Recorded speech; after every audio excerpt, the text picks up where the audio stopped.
Grip keeper. Ajani the exposer. Piano dart. Organ low, archive open. Foul on foul. Clip on clip, watch your mouth. Stand on it. Grip keeper. Grip keeper. Archive creeper. Archive creeping. Zesty talking. Zesty talking. Panel leaking. Panel leaking. Say he said it. Said he said it. Where the clip. Play the clip. Run it back. Let me see it. TJK. Let it separate. Ajani pull the record. Let it meditate. They made the name. Not a name by it. Grip keeper. Walking through a dark line. Came in calm with the black fire. Don't smile. Whole clips in the stack pie. Let's take a step back, St. Luke. Talk long, still ain't laying one hoop. Blind vision saw the room get tight. No ball after the facts hit light. Armani switch lanes. Toast again. King's Speech tried to sting, got pinned. This ain't yelling, this receipts on beat. Courtroom trap for the church keys deep.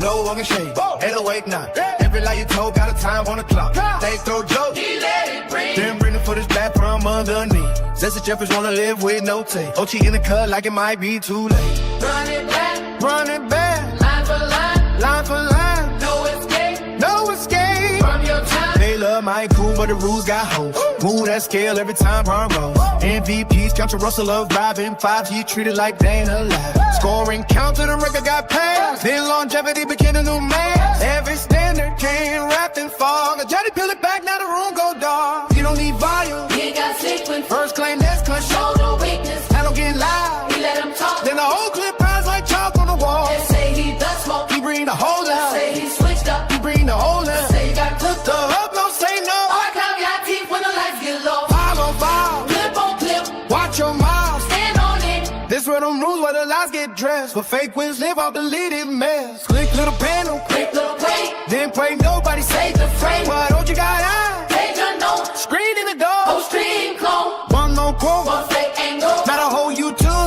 TT tango. But Johnny don't He change. wait and plot. Cold as a vault with the folders locked. They made Crib Keeper. He made it long. Now every zesty fear with the Archive song. Now the ghost story, this a live autopsy. With criteria laid out sloppy. GJK. In the room, keep it clean. For the grip, hip and dig up everything. Crib Keeper. I got briefings. Zesty talking. I don't need this. Say he said it. Said he said it. Where the clip? Run it back. Let me see it. GJK. Let us separate. Now Johnny pull the record. Let it meditate. They made the name. Now the name bite. Crib Keeper. Walking through a dark line. DJK. Archive open. Just don't rock. Live stay frozen. Crib Keeper. Walking through a dark line. DJK. Archive open. Just don't rock. Live stay frozen. Grip keeper. Walking through a dark line. DJK. Archive open. Just don't rock. Live stay frozen. Grip keeper. Walking through a dark line. DJK. Archive open. Just don't rock. Live stay frozen. Live stay frozen. Live stay frozen. Live stay frozen. TJK. TJK. Crew Keeper.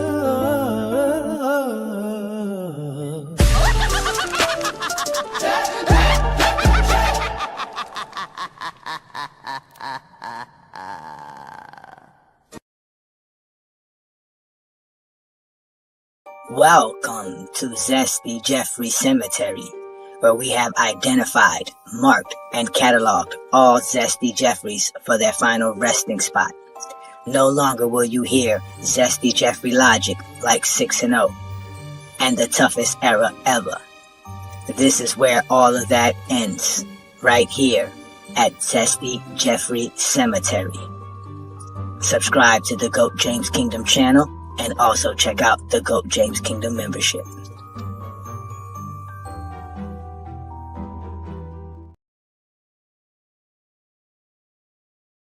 This is my GOAT pyramid right here. This is my GOAT pyramid. All right, you got to be LeBron to be at the top. Only LeBron could be at the top because only LeBron does what LeBron do. He's the GOAT. He's the pinnacle of greatness. There's nobody greater, hands down. Then the guys that he was able to beat, they were a wall. These were the guys. These were the gatekeepers to greatness. Wilt Chamberlain, Bill Russell, and Kareem Abdul-Jabbar. They were legitimate great dudes. Inception. As soon as they entered the league, day one. That was it. To the end of their careers on top of that. So shout out to those gentlemen. That's why they got their own tier. Then we got that third tier. That third tier, as you can see, is all-time greats. We got your boy Kobe in there. We got Mike in there, right? You got Timmy in there, Dr. J, right? Magic. These are the guys that couldn't break the wall of greatness over Kareem and Wilt and Russell. These guys, they stand great amongst themselves, but they couldn't break through that wall. They couldn't break through that wall. Then underneath that tier, right, you know what I'm saying? We got the all-time stars, right? These were the all-time legends, man. These are legends of all legends. We know that for sure, right? We got Kevin Durant, Bird, Hakeem, Jerry West, right? We already know Jerry West is there because he's the logo, right? We got Shaq, you know, got Karl Malone and Bob Pettit. Now, I know y'all gonna get mad about Karl Malone and Bob Pettit, but that's y'all problem. Not my fault. You don't know basketball.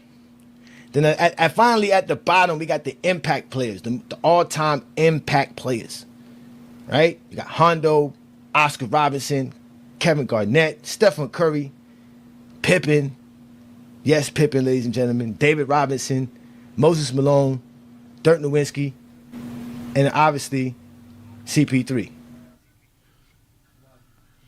Peace and blessings, y'all. Peace and blessings. Welcome to another Friday Night Exposure with The Exposer.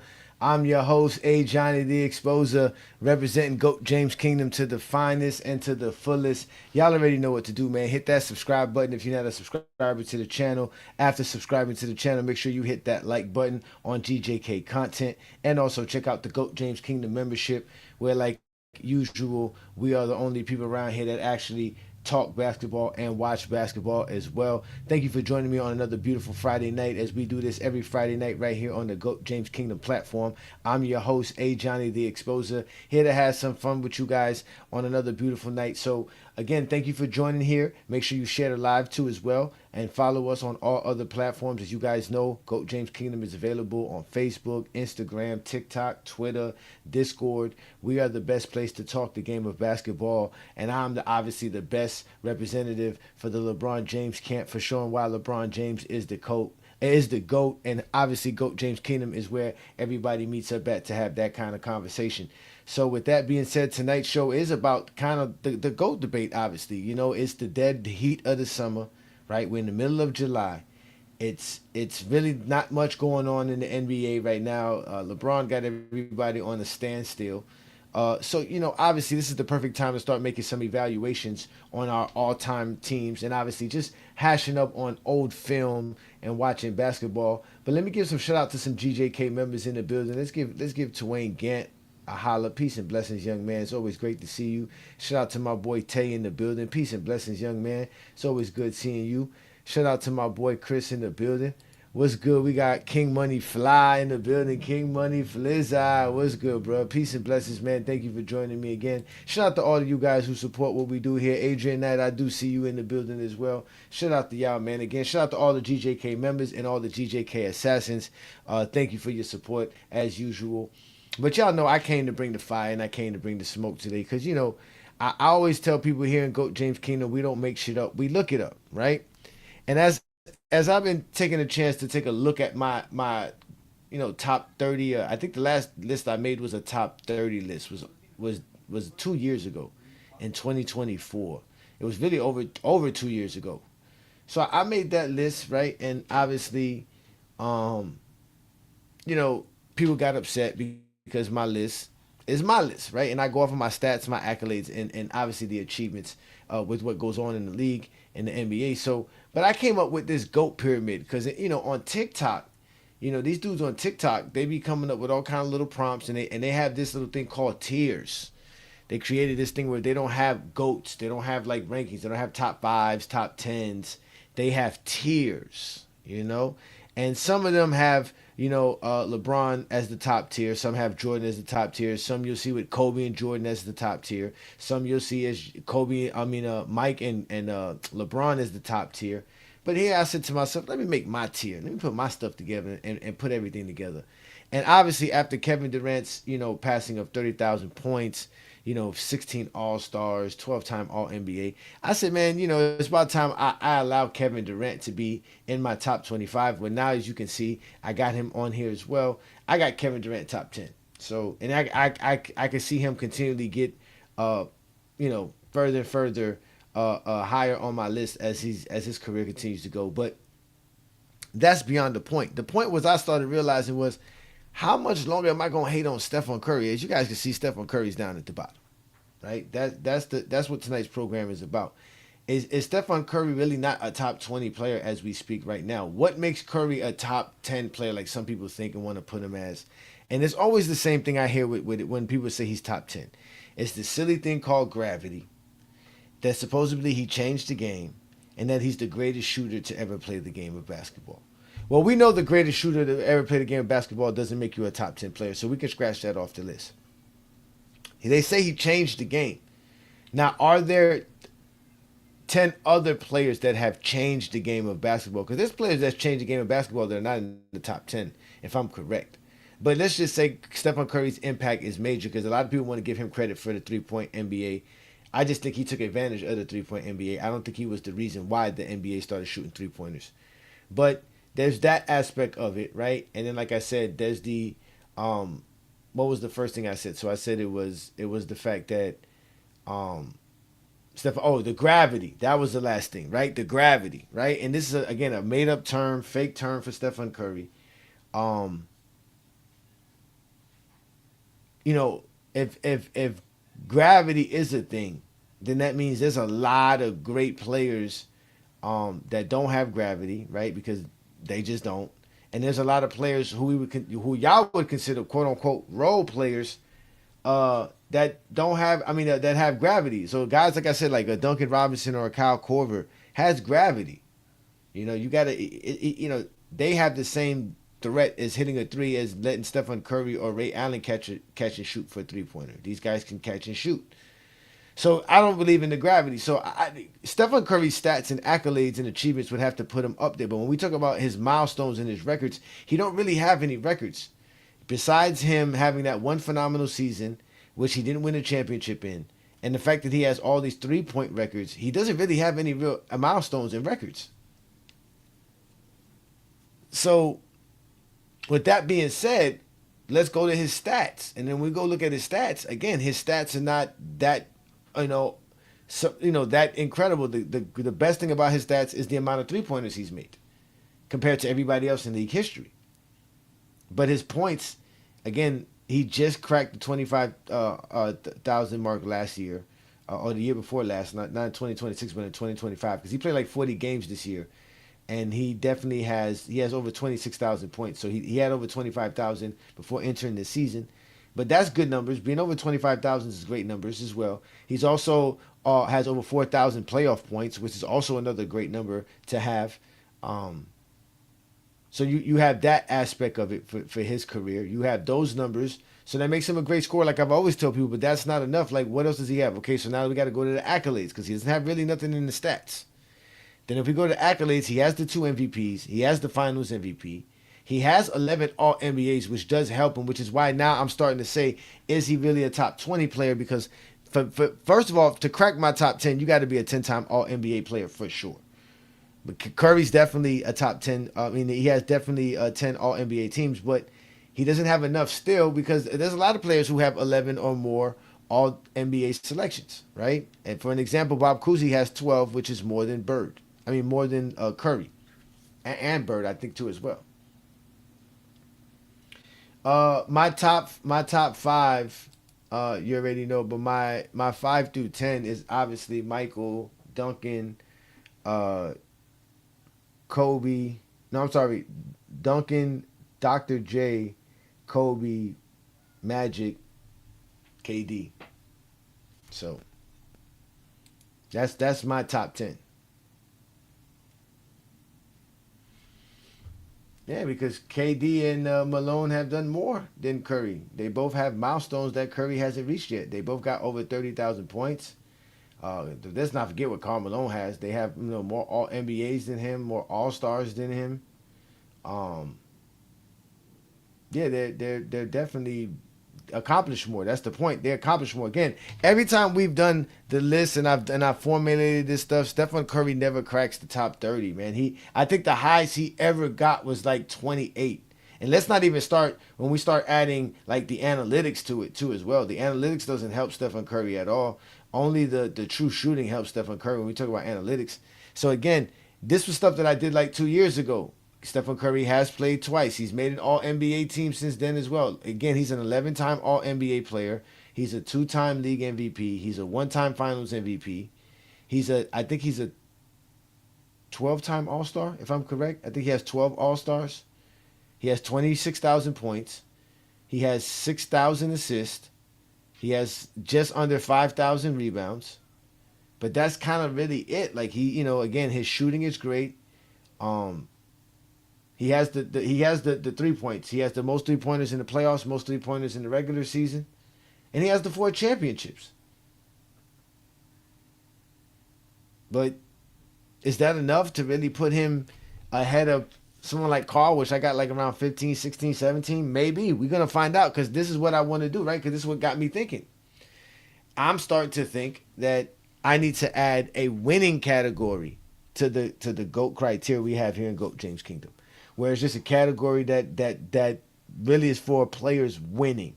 Because I think that's the only thing that would help Stephen Curry be top 20 or top 10 or close to top 10 is the winning aspect of his career. I don't think he has done enough statistically and with the accolades to say that he's top 20 yet. A lot of these guys just did a lot more than Stephen Curry did. It's sad to say. People love Stephen Curry for some reason, but again, Stephen Curry missed the playoffs a lot. Stephen Curry started his career off slow. He had a good middle part, and I mean, let's see how he ends his career. He only played 40-some games last year.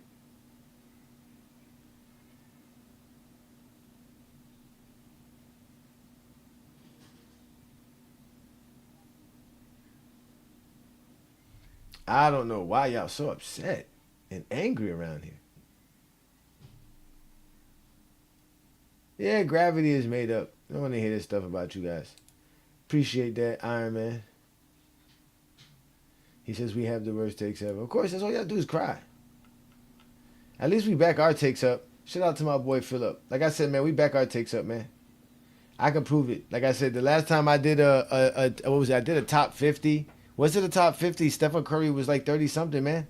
Because I count everything a player does, and he don't do enough. He didn't do enough. That was, like I said, that was 2 years ago. Summertime, same time around this time where I decided to do these type of things. Because I got to wait to the end of the season. The problem with Stephen Curry is no matter how great he gets, LeBron gets greater. So LeBron doesn't help him. He gets more points. LeBron gets more points, which ends up making him still far away from everybody else. So that, I mean, maybe just far away from LeBron. So that's why I said, that's why I got to do the numbers again. That's why I got to crunch the numbers again. So I need y'all to help me. So far, all we have for winning, for me, all I've had for winning was obviously the championship. I believe I put winning seasons as a part of the category. The amount of the playoffs that you made, right? And I believe that was the 3 factors. But now I think I want to add regular season wins. I want to add playoff wins. I want to add playoff series wins. Or we already count, obviously, making the finals as well. So that would be 7 categories for winning that we can make. That would actually be perfect. So you would have those 7 categories. So you have winning the championship, making the finals, having a winning season, making the playoffs, playoff games, playoff series, and what was the last thing that I said?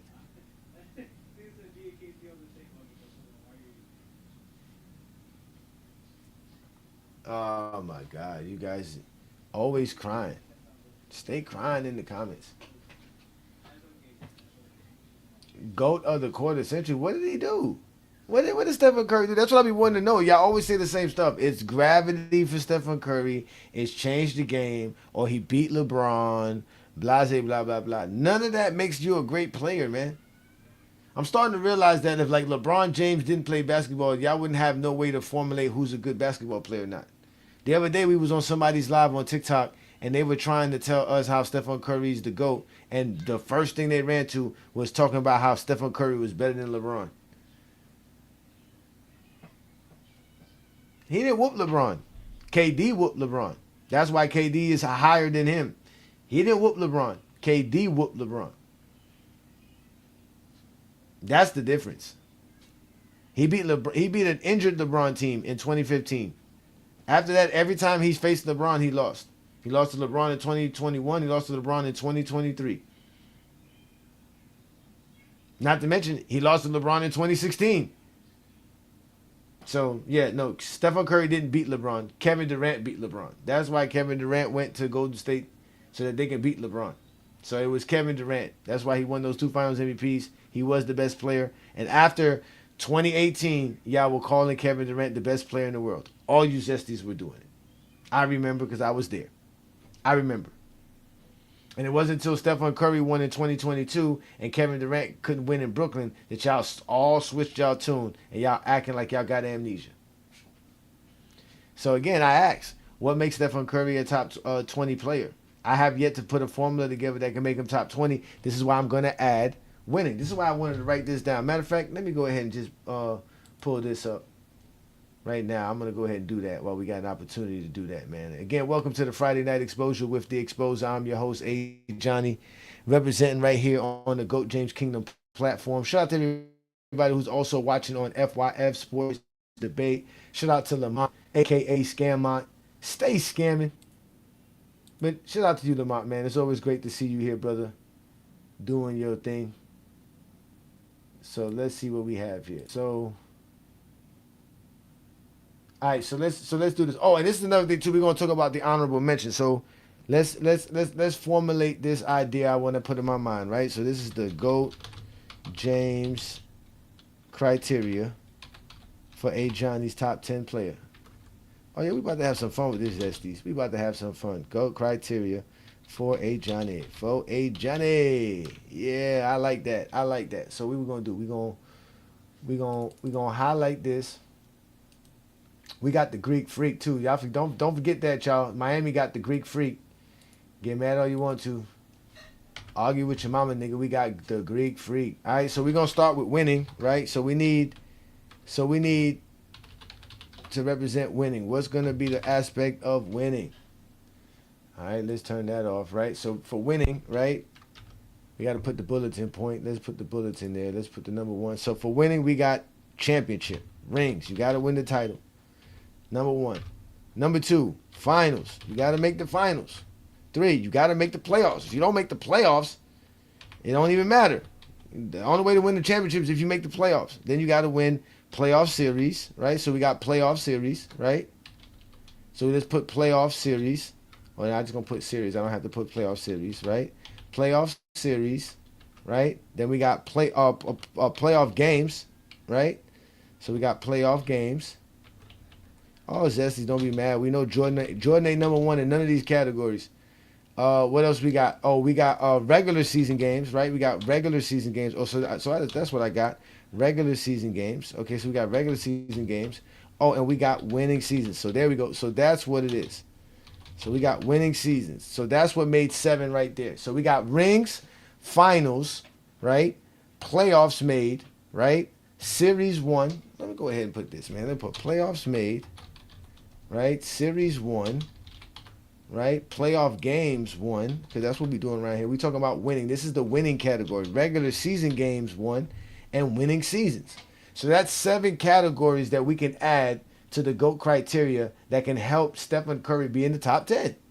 Well, at least top 20 in my list. Because some of this stuff that we're going to help is going to help other players over Stephen Curry too. That's another thing too. That's why y'all don't understand. The things that y'all want to boost Stephen Curry for, there's other players that it boosts for. Y'all be having criteria that only applies to certain players. It doesn't apply across the board. Here in GOAT James Kingdom, our criteria goes across the board. Across the board. Oh, yeah, we know the criteria is load management. Without a doubt, we know the criteria is load management because we know your GOAT was the king of load management.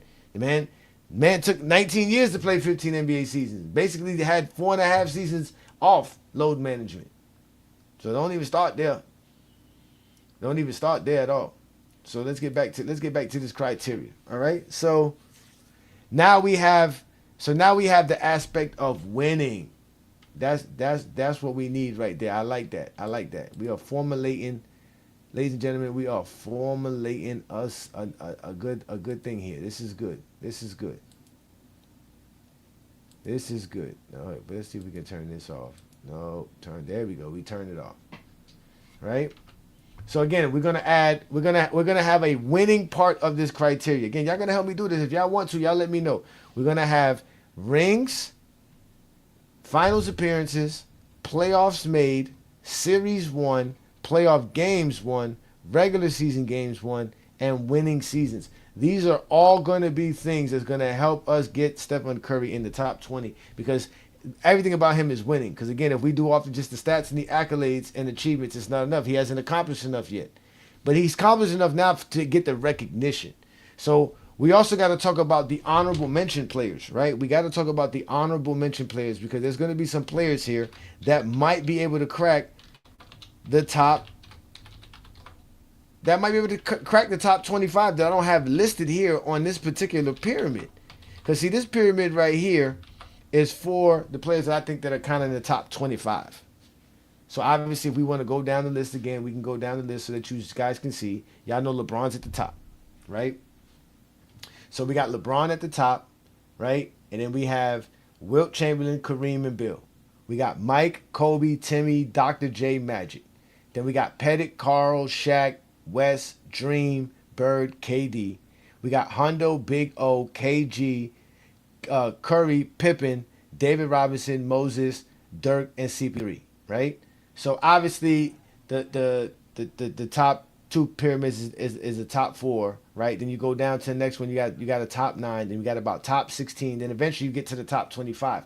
But somebody could be missing in this top 25. Somebody else could crack this pyramid.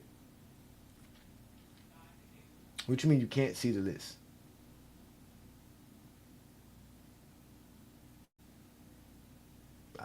I'm sorry if you can't see the list. Well, Stephen Curry could be the GOAT in the movie. He made the damn movie, right? But how are we going to make Stephen Curry in the top 10? Because he won 4 championships, he got 1 finals MVP? Or because he got a unanimous MVP? Because he only got 2 MVPs. That's what Steve Nash got, 2 MVPs. I guess what y'all going to say it's a combination of all of that?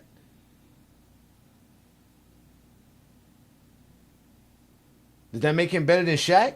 Because Shaq got 4 championships and only one MVP. Stephen Curry is the Finals MVP would make Shaq different. Shaq changed the game as well. Is he better than Hakeem? Hakeem don't got that. Hakeem don't got what Stephen Curry has. Y'all talk about that. Is he better than Bird? Bird has less championships, 1 more MVP. Really?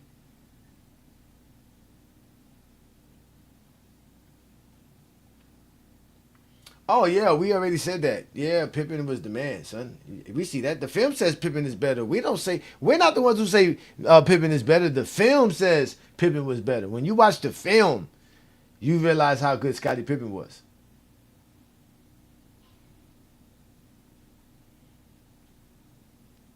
No, I didn't say my criteria was winning. I'm just saying I'm adding a winning category to my criteria. Okay, and what that means is that what I'm basically doing is that everything that I have here for this player right here, which is the greatest player build of all time, I'm going to add winning to it now. So what's going to be added to here now? We already have the championships and the finals added to a player's accolades. We're going to remove that from a player's accolades. So we're still going to have a player stats. You're going to still have your regular season stats and your postseason stats. And you're still going to have your accolades. You're going to have your MVP, your All-NBA, your All-Defensive Selections, All-Stars, Finals MVPs, Defensive Player of the Year. All your seasonal awards are going to go there, right? So we're going to keep those awards into this. But now we're going to add another category, which will be the winning part. So we're going to take the championships and the finals, and we're going to add another category called winning. And with that, we're going to also have playoffs made, playoff series won, playoff games won, regular season games won, winning season. These are going to be added to the greater bits that Curry can crack the top 20. Or at least my top 20. Because he's not in my top 20 as we speak right now. I think, to be honest with you, I don't know where Stephen Curry is at if I really want to think about it. I don't know because when the last time I checked the numbers, he was like 34th or something like that. And I'm like, damn, how can I make? What did he do in the last year and a half, 2 years that he's gonna jump from 34 to top 20? Like, what is it that he did? He got an All NBA selection. He made some more threes. He scored some more points. Okay. Did he even make the playoffs the year before last? When was the last time the Warriors even was in the playoffs? Was it 2023, 2024?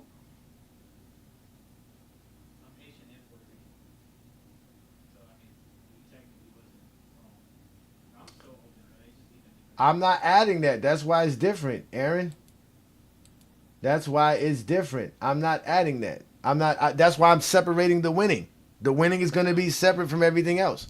You're going to have a category for regular season stats. You're going to have a category for postseason stats. You're going to have a category for accolades. And then you're going to have a category for winning. So it's going to be 4 categories. The highest score a player can score is 40 across the board. You Jessies are not going to like that. And we're gonna see how high Stephen Curry rank. I'm only gonna do the players. So now let's get to the players. We need to add some players to this list. I need to add some players to this list because I need to have some honorable mentions. So with the honorable mentions, right? Let's just start off the top. We got to start off with Stockton, right? We got to start off with John Stockton, right? Because John Stockton just got knocked out of my top 25. Right? Then we got to go with Barkley, right? We got to give Barkley some love. We can go with Wade, right? We can go with Barry. Rick Barry should be up there too as well because I had Rick Barry up there. Oh, I forgot to talk about Baylor. We got Elgin Baylor. We got to add Elgin Baylor there. We got to get 10 guys here, right? So we got Stockton, Barkley, Wade, Barry, Elgin Baylor, right? Oh, we got to add Westbrook, right? Westbrook got to be involved in this, right? We got to add Harden, right? We got to add Giannis, right? We got to add Joker. And now, who else am I missing on this list? So now it's between Bob Cousy and Elvin Hayes. Am I missing anybody else?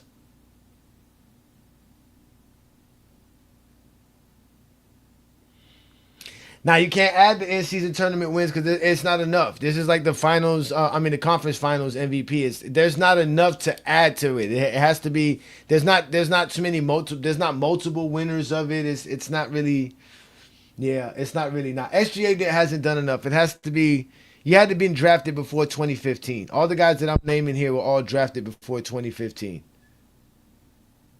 You have to be from the 2015 draft and before.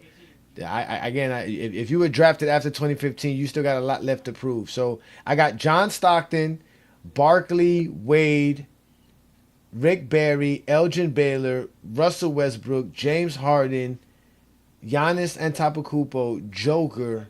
Who else can I add on this list as honorable mentions to see who would crack this top 25 list, which I'm going to do on the 150th episode of Friday Night Exposure with the Exposer, which will be in about 3 weeks because this is the 147th episode. So we got the 148, 149, and the 150th show. And that 150th show, I will then display my top 25 list with the calculations and everything for y'all. And hopefully y'all get a chance to enjoy that as well. So we need to get one more player. What is another honorable mention of a player that I can put in here, y'all? Who is missing off of my list? Because there's Elvin Hayes, or there's Bob Cousy. No, he's just next to a fan. There's a fan. That's what we need to figure out. He only has 4 rings, just 4. 4 is only 4. Who has more than 4 since LeBron James has been in the NBA? Who has more since the last 24 years? Who has more than 4 championships in the last 4 years? Who's won more playoff games in the last 4 years?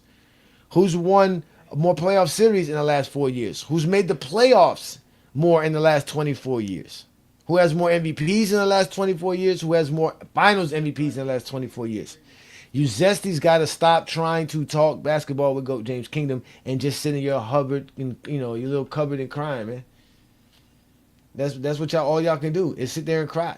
Y'all don't care about how many championships a player has compared to how many seasons they played. Trust me, you don't care about that. We already know that. I already displayed that for you. Kobe didn't do more. Kobe definitely didn't do more. Kobe had Shaq and did less. Wish LeBron had Shaq for 8 years. If LeBron had prime Shaq for 8 years, LeBron would have 9 championships, 10 championships, and so would Shaq. There would be no problems there.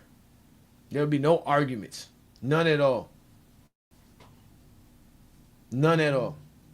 So, but like I said, we're gonna add this thing. So now I need to figure this out because I thought I had 10 players. Now I'm a player more now. I got Stockton, Barkley, Wade, Barry, Baylor, Westbrook, Harden, Giannis, and Joker.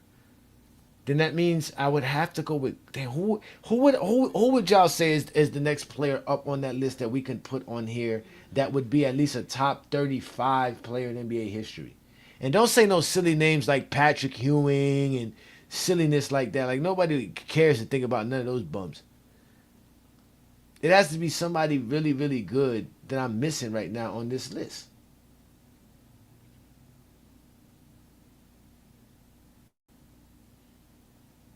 Yeah, I got Moses Malone up here, Blue Boat. I got Moses Malone here. Moses Malone is here. Matter of fact, let me put the link up. Maybe y'all come out here and join me and have this conversation with me because it's about time I put the link up. I need some help. I need some help from y'all so I can put this together, man. Let me go ahead and put this link up for all you zesties and all the TJK supporters, man. Again, shout out to everybody who does support what we do here in GOAT James Kingdom. Y'all make sure to subscribe and follow all GOAT James Kingdom platforms, and also make sure y'all support the GJK Assassins as well. You got guys like Juan Boy Knows Hoops. We have Olo Hoops. We have Inside the Arc. That's the Hardwood Authority. Shout out to those fine young men. Y'all also make sure to follow Al and Powell's show. Shout out to Al, man. Again, Al's out here enjoying his summer playing golf like he LeBron or something. But I put the link up for y'all, man. Y'all come join me and have this conversation with me. And like I said, I got Moses Malone here. Moses is here. Definitely got Moses here. So I definitely got Moses here. So the question is who can be that last guy in the honorable mentions of the 10 guys we're looking for? Again, I got Stockton, Barkley, Wade, Barry, Baylor, Westbrook, Harden, Giannis, and Joker. Should it be Bob Cousy? Because Bob Cousy got an MVP, 6 championships, 12-time All-NBA player. But Elvin Hayes also has a good NBA career as well. It's all accolades and stats for him. He doesn't have too much winning. Obviously, Cousy got the winning. So since we're adding winning, we're just gonna go with Cousy. We're just gonna go with Cousy and knock Elvin Hayes out. And again, we'll see where all these guys fall in this category. But again, the premise of tonight's program is to find out how I can make Stephen Curry a top 20 player because I can't find a way to make him top 20. In GOAT James Kingdom formula, there's no form of greatness when we talk about his stats and his accolades that could put Stephen Curry in the top 20. Brandon right now is also trying to formulate something as well. He's trying to adjust his original plan to try to get it up there. But again, it is what it is. Like I said, Curry's a great player for sure. And that's the thing about Curry. He's going to play some more years. And it's going to be longevity that will help Stephen Curry in the long run because he will have, his 18th NBA season coming up or something like that? 16th? What is it? Yeah, 17th season? He was drafted, 2009? 2008? 2009. Yeah. So we got 10, 11, 12. Yeah, oh, man. Yeah, Curry's going on his 17th, 18th season. Well, we got Ace Boogie in the building, man. What's good, Ace Boogie, man? What's your case for today? What you crying about today? Man, I'm just learning about the nonsense you talking about once again. I want to go back to earlier. You said that there's no such thing as gravity. That Steph Curry, there's no such thing as gravity from Steph Curry. Correct? Yeah. There's no such thing as gravity. It doesn't So exist. that was made up. Yeah, it's made up. And why you say it's made up? Because it is. There's no way to define gravity, measure gravity. It doesn't exist. Because if I told you, however you're describing the gravity supposedly Stephen Curry has, that Duncan Robinson and Kyle Korver have the same gravity, you're gonna disagree. So it Let me doesn't tell you exist. why you're incorrect as usual. Steph Curry's gravity is because of the way he shoots from the floor. There's nobody has ever shot like Steph Curry in the history of the NBA. He can shoot literally from half court efficiently. You know what I'm saying? He draws defenders away from the basket. He pulls defenders away. He helps spread the floor open. He helps spread the floor open to help his teammates score easier. Not only that, the way he runs around the court zigzagging, dragging defenders with him, that's a magnet effect. That's the gravity, quote unquote, that he brings to the game. So when he's saying that is not is made up, it's make believe. Duncan Robinson don't shoot like Steph Curry. Ray Allen don't shoot like Steph Curry. Klay Thompson don't shoot like Steph Curry. Steph Curry is the greatest shooter we've ever seen, and because of that fact, he pulls the defense in. The defense has to pull away from the basket whenever he's on the court. If you look when Steph Curry gets the ball before he reaches half court, the defense is already coming up towards the free throw line. Most of the defense is coming up towards the free throw line because of his shot selection is it's so efficient from the 3 point line though, bro. So you saying that he has no gravity is just nonsense though, bro. There's never been a shooter like Steph Curry. And if you watch tape on Steph Curry, if you watch how they play the game, how he moves without the ball, he pulls defenders away, he spreads the floor, and makes it better for his teammates to You score. said that already. You But you said don't know that what you're already. talking about. You said all that Okay, already. so That's what you said. now that you said all of that, first of all, when Stephen Curry has the ball, of course he has gravity. He has the basketball. They're not You just double said he teaming does Steph. it. Said Sir, he I does. let you speak, sir. I'm letting you speak. I don't want to be interrupted. Why I let you speak. Shut the fuck up.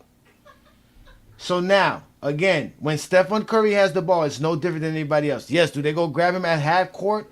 That I give to you, but that's because he has the basketball. That doesn't draw gravity. They're only going to send one man to Stephen Curry. They're not going to force the ball out of Stephen Curry's hand and blitz Stephen Curry every game, all day long. As you can clearly see for his last shot versus the Cavaliers in the 2016 finals, they just left what's it called out there, Kevin Love on him for this last shot. Didn't even make the ball get out of his hand. Because at the end of the day, he's not that efficient shooting off the ball, off the dribble, with somebody contesting him. So you just got to stay in front of him, play him You're good. damn Yes, he can loud. make. You're damn loud. Sir, This, sir, this, sir, I heard you. Wait your turn. You're gonna get your chance to speak. Nobody wants to hear you say the same nonsense. Now, if we're talking about playing off the wall, meaning catch and shoot, Stephen Curry's not the best catch and shoot shooter in NBA history. Plenty of NBA shooters shoot just as good as Stephen Curry in catch and shoot, including some M1 named Duncan Robinson and Kyle Korver and guys like Malik Beasley and all these guys who shoot very Klay well from Thompson. catch and shoot situations. Klay Thompson. And those guys have that same quote unquote gravity, dragging players because you can't let no catch and shooter be open running around screens. So you have to guard and account for them. So Stephen Curry doesn't have any gravity. The reason gravity doesn't exist is that the NBA, to appease zesty Jeffries like you, created a gravity stat, and the only way they can actually measure somebody's gravity is by putting sensors on the floor and on players for them to measure where players are supposed to be or not supposed to be on the basketball court. That's how fake it is. That the NBA has to use technology of today to try to measure it. It doesn't exist. It's a fake stat. Stephen Curry is just a great shooter. That's it. There's nothing more needs to be said. That's all you need to know. Stephen Curry is a he's great the shooter. greatest shooter, That's number it. one. He's That's the greatest fine. He can shooter, be the number one. greatest shooter of all time. Nobody said he Bro, wasn't. bro, the teams are literally forced to like change their defensive philosophies when they're guarding him. How many other players do they put boxing ones defenses on, but they be trapping this dude on in the half court, face guarding this dude? What are you talking about, bro? Dame That he doesn't bring no Lillard. gravity, bro. I've seen him do They it to literally Dame trapped this Lillard. dude at half court. I've seen him do it to When KD Jalen was on his team, Brunson.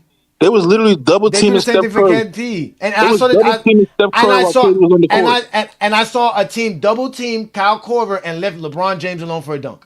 What was this? Literally. What game was this?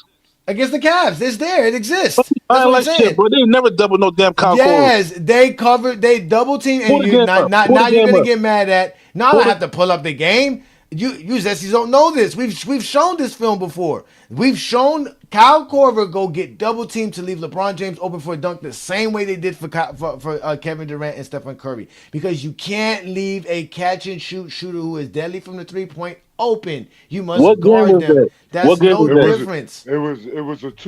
a 2-on-1. Monte Ellis ran to Kyle Korver and Braun got an open lane for the dunk. It happened versus the Pacers Said in that they was it double teamed 2017? Kyle Korver. You Uh, talking about a two They on didn't one? double. They didn't double team Stephen Curry. They didn't double team Stephen Curry in this situation you're No, there's talking video about. footage of Steph Curry being double teamed and KD's wide open. What the What fuck is you he talking talk? about? And that's footage of the same thing with people like Kyle Korver and guys like Duncan Robinson, where you leave Which people game was open this? because there's two people This. calling them. It's all the games. Matter of fact, Duncan Robinson, Devin Booker, all these guys that you don't want to get praised for, all were top 10 in gravity in today's NBA, sir. Because you can't Bro, leave catch and shoot shooters bro, open. who on Devin Book, bro? Who What are on, you on talking about? who is on the same level on the team of Kyle Korver as Kevin All Durant? right. I'm What are you gonna show talking you. about, I'm bro? gonna show. Not why. Be quiet, because I want to hear other people speak. We got Juan Boy in the building. Shout out to Juan Boy, Ochi Clips, and Iron Man. I'm gonna go show you guys who can shoot like Stephen Curry. But what's good, Iron Man? Peace and blessings, man. Thank you for joining me on a Friday night exposure with the Exposer. What you got for tonight's topic, brother? Oh, what's up, Johnny? Yeah, I mean, I can agree that he's not really top 10 if you just add up like the stats and the accolades. So yeah, I get your point about him not being like top 10. Yeah, but that's about it. I Oh, mean, he's definitely not top 10. He's definitely not top 10. To put him in the top 10, you have to disrespect so many legends. Curry's definitely not yeah, top 10. yeah. But Juan Boy, you see what tonight's program is about. We talked about it earlier today. I'm trying to find out a way to put Stephen Curry in my top 20. So I'm gonna add a category for my top greatest players criteria, which includes winning and separate winning from everything else. And I've added some categories to it. So let me just give you the list of the 7 things that I added. So there's already rings and finals, but now I'm gonna add playoffs made, series won, playoff games won, regular season games won, and winning seasons to help Stephen Curry. You think that'll help put Stephen Curry in the top 20? no, he missed the playoffs 7 times. That might. Uh, What's up, Juan boy? let's go, Iron Man. Ah! I What's up, mean, Ochi Clip? Okay, so I mean, it's gonna be hard. It might be destined for you to keep him out your top 20 because you might have to switch so much things around. It's like when the Jordan fans try to make him their GOAT. You put it in the chat GPT, he be like number 5. No, oh no, number that's 5. yeah, because most dudes got him like I don't know what. most real fans don't have him Uh-huh. number 1.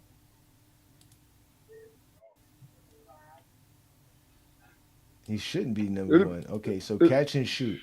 So we finna go. Listen, we finna go to catch and shoot situations in regular season in 2025. Oh no, wait. Let's go. Hold on. Let me bring up Inside. Shout out to Inside. Peace and blessings, young man. What's good? Shout out to What's Ochi good? man. What's good, Ochi man? So what do you think about me trying to help? What you think about me trying to help Stephen Curry in this situation, sir?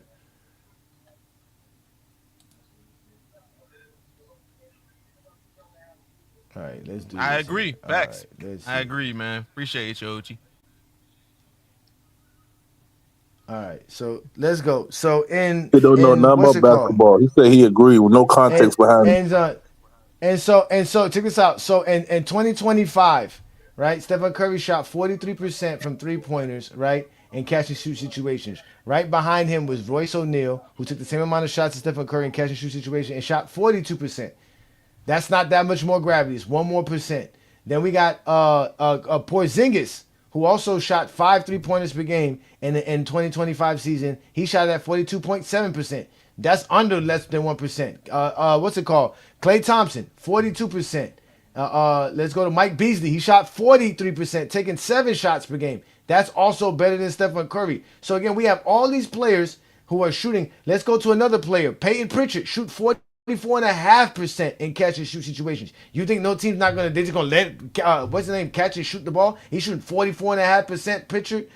Kevin Durant, 45.6% in catch and shoot situations in 2025.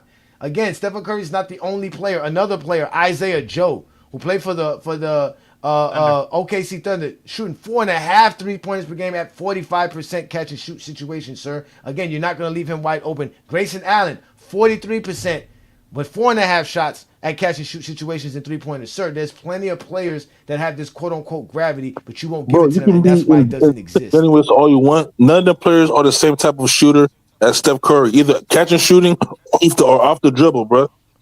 Well, based off Coaches in the NBA has admitted this. They admitted to leaving Kevin Durant on the one-on-one and blitzing Steph Curry because once Steph Curry gets hot, your game plan for the game is over. It's going to be over by the third quarter. The game's going to be over by the third quarter. If Steph Curry gets hot and everybody else gets rolling to the basket, the game will be over by the third quarter. So what are you talking about? You're trying to compare all these other shooters with Steph Curry, though, bro. It makes no sense. Grayson. Coaches admitted this. NBA coaches have already admitted. Sir, you don't know basketball. You don't listen to NBA coaches. So you know more than an NBA coach? Sir, what NBA coach is telling you their game plan? What NBA coach is telling you their game plan? You know more than an NBA coach. Tyronn Lue said it. I know more than you. Tyronn Lue never said it. No, Tyronn Lue never said it because we watched him let Kevin Love stick him one-on-one. Tyronn Lue openly admitted the game plan was to try and blitz Steph Curry. Sir, he watched Kevin Love stick him one-on-one. Steph Curry. We watched him stick one-on-one. Go ahead, inside. I want to hear somebody talk, not somebody cry, man. Stop crying. And don't unmute yourself. Nigga, bro. It's crazy. Bye, bro. Stop crying, bro. Go ahead. He said once Curry gets hot, the game's over with. Can't you say the same thing for literally every fucking superstar or every player? Shooter. Every catch and shoot once shooter. Kyle Korver gets hot, it's over with. We see what Korver did when he got hot. We can say it about every great 3-point shooter. Once they get hot, it's over with. That's how basketball works. Yep. That's not an argument just for Curry. Yep. Every shooter, once they get hot, it's over with. Especially guys like Korver. That he has one of the craziest heat checks of all time. Ray Allen. We seen what Ray Allen can do. Yep. We can say that about every good shooter. What are we doing? And look, Ajani, where's it at? Yo, what's up, brother? That's what I was trying to explain. That's why I said it doesn't exist. Because they don't want to give credit to everybody who has that ability. They want to make it seem like he has some special, just like they do with Jordan. This is why I say we have to destroy all zesties, man, because they're toxic for basketball. Completely toxic. Yep.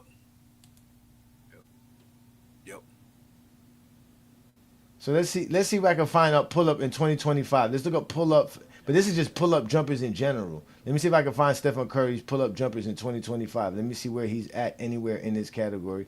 But he played like 70 games, so I got to find him in that situation. Let me find this Stephen Curry. These zesties be lying all the time. Oh, there we go. Let me get here. Stephen Curry. Okay, LeBron James from pull up situations. Let me see. Oh, pull up field goal percentage. Let me see what the GOAT was doing in 2025. All right, 38.5%. Stephen Curry was shooting 40% from pull-ups. And that's what he was averaging from pull-ups. Pull-up jump shot. That's a pull-up field goal percentage in 2025. Cade Cunningham shot better from pull-ups at 41%. Sam Hauser shot 49%. That's what I'm saying. Y'all, this is why y'all don't like numbers.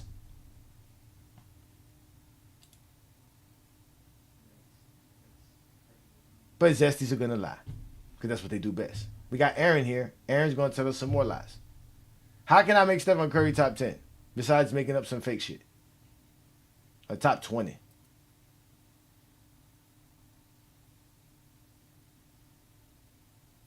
Can y'all hear me? Yeah, I can hear you. You're very loud and clear. Yeah, I can hear you. I can hear you.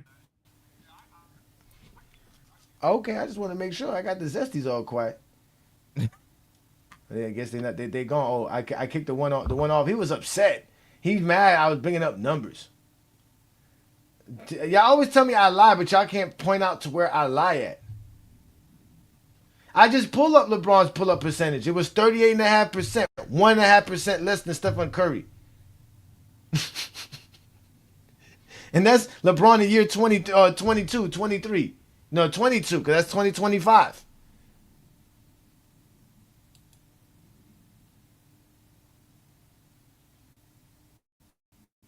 Like I don't know. I don't understand why y'all just can't accept facts, man. When facts is in your face.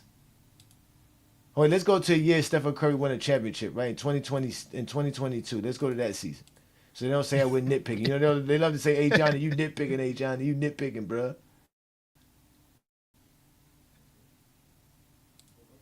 All right, let's go here. All right. Klay Thompson and Klay Thompson in catch and shoot situations in 2022 was 36%. That's not that good. Duncan Robinson was 34%. All right, let's see where we can find Stephen Curry at here. This might be your year here. Where's Curry at? Oh, not that good. 39%. And he's only taking 5 of them per game, sir.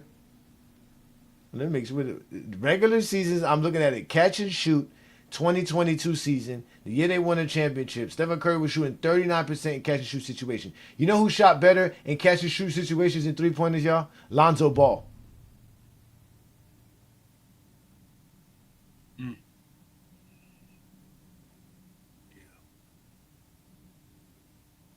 But let's go to somebody who played a lot of games. Like I said, Mike Beasley shot 38%. Laurie Marketing, the center, shot 37% catch and shoot 3-point situation. Patty Mills, who played 81 games in 2022, was shooting 42% in catch and shoot situation. Max Strus in Miami, 41%. Cam Johnson in Phoenix, 43% in catch and shoot situations in 2022. Dallas, Dorian Finney-Smith, 40%. All better than Stephen Curry. So again, if these guys are running around screens, is there a coach that's going to say, let them shoot? No. Even that dude name, what's his name? Georges Niang, the Asian dude, he shot 40% in catch situation. Now, mind you, they're taking 5 per game. These are 5 3-pointers per game. Every guy that I just named, we're taking at least 5 3-pointers per game at catch and shoot situations in 2022 and shooting it better than Stephen Curry. Yeah. But somehow, it's gravity. Yeah.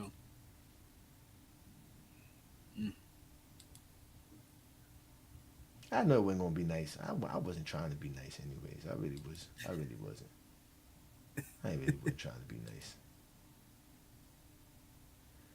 All right, so inside, did you hear the winning that I was gonna add, and did you hear the honorable mentions that I want to add to this? Let me see if y'all can help me with these honorable mentions. So I have Stockton, Barkley, Wade, Barry, Baylor, Westbrook, Harden, Giannis, Joker, and then finally Kuzi. Is there anybody else that I'm missing that would be added that I can add to this pyramid? Add to the Joker might I got the Joker in that. there. Oh, I got the Joker. Okay. I got the Joker in there. You know what? I might make it 11 because if I make it 11, I can add an extra tier. Because it's 1, 3, 5, 7, 9. If I make 11, then that'd be 36 players on a 6-tier pyramid. 6 is kind of perfect for the GOAT debate, ain't it? Okay.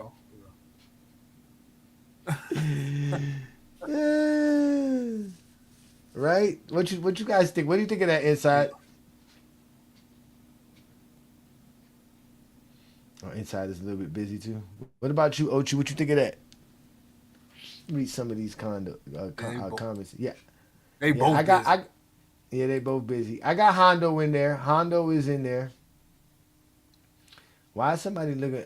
Hey Johnny, you easy work. Why am I easy work? Because you guys don't listen and can't register information. It's not my fault that you guys keep repeating yourselves and I keep exposing you. I don't want to keep saying the same shit over and over and over and over. Oh wait, did you ask me something there, Johnny? We are actually streaming this on YouTube. I'm not on YouTube, on TikTok. We're still live on GoJ. Oh, you guys are on TikTok? Get out of here. Hold on, wait. Let me go check out my TikTok. Y'all are live on TikTok? Hold on. Wait. Hold on. What is We've been live for like how many hours now? We are We've live been live for on a minute. TikTok. Shh.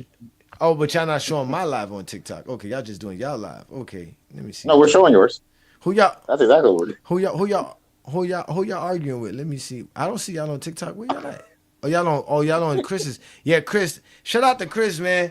Chris kicked me out of his moderation group, man. Shout out to Chris, man.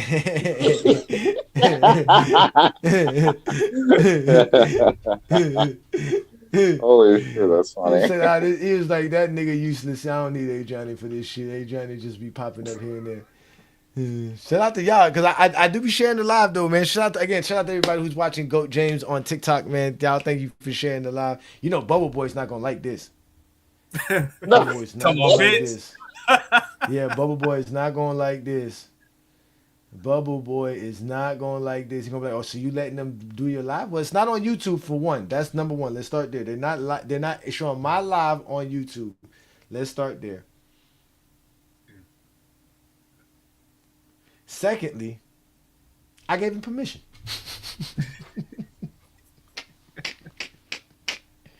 Bubble Boy never got permission.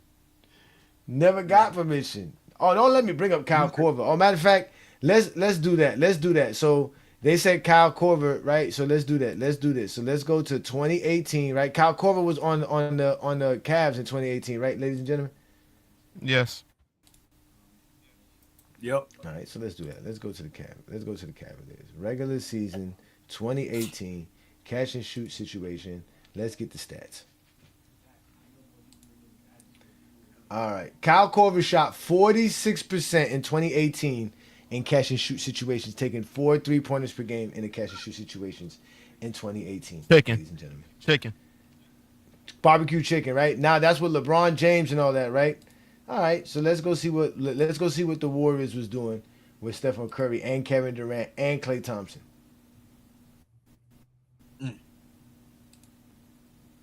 Stephen Curry 43.6%. Klay Thompson, 44.8%. Kevin Durant, 48.6% catch and shoot 3-point situation. Damn, Yeah. KD. Yeah. Quinn Cook, 49% catch and shoot situation from three, even though he played less games. But KD was shooting 48% from catch and shoot Almost 3-point 50%. situations, bro. Come on, bro. Almost 50%. Y'all talking about gravity. Damn. That's off the ball. This is catch and shoot. That means all you did was run and catch the ball and shoot. You didn't dribble. You didn't do nothing. But yet I'm supposed to think that somehow Stephen Curry got gravity. Where was Kyle Korver in 2016? Atlanta? Huh? I think so. Yeah.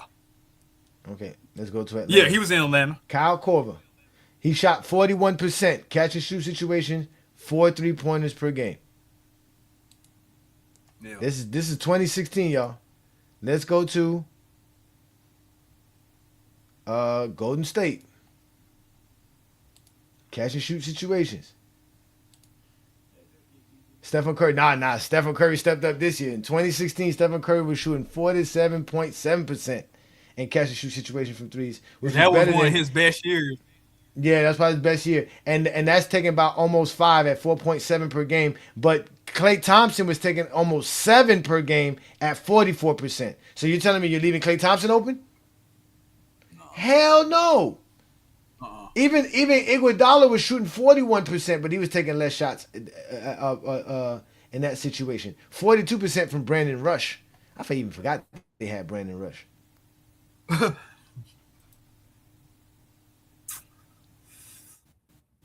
So and then if I just want to let's just be honest, let's just go to the NBA for 2016, which is again Stephen Curry's best season that we all know for sure. Yeah. Let's go to all the best catch and shoot shooters in the league at that time. So Klay Thompson was number 1 in attempts and he shot 44%. J.R. Smith on the Cleveland Cavaliers, 43%, shooting 5 attempts per game. Nikolai Milicic, he shot 42%. Stephen Curry shot 47%, which was the best so far. Marvin Williams in Charlotte shot 41%. Oh, finally we got somebody who beat him. J.J. Redick, 50%. Taking 4.5 threes per game. He literally shot 50.2%. J.J. Redick in 2016. Yeah. Played 75 games. So you telling me they're leaving JJ Redick open, running around screens? There's no gravity towards JJ Redick? Yeah. Yeah, they just.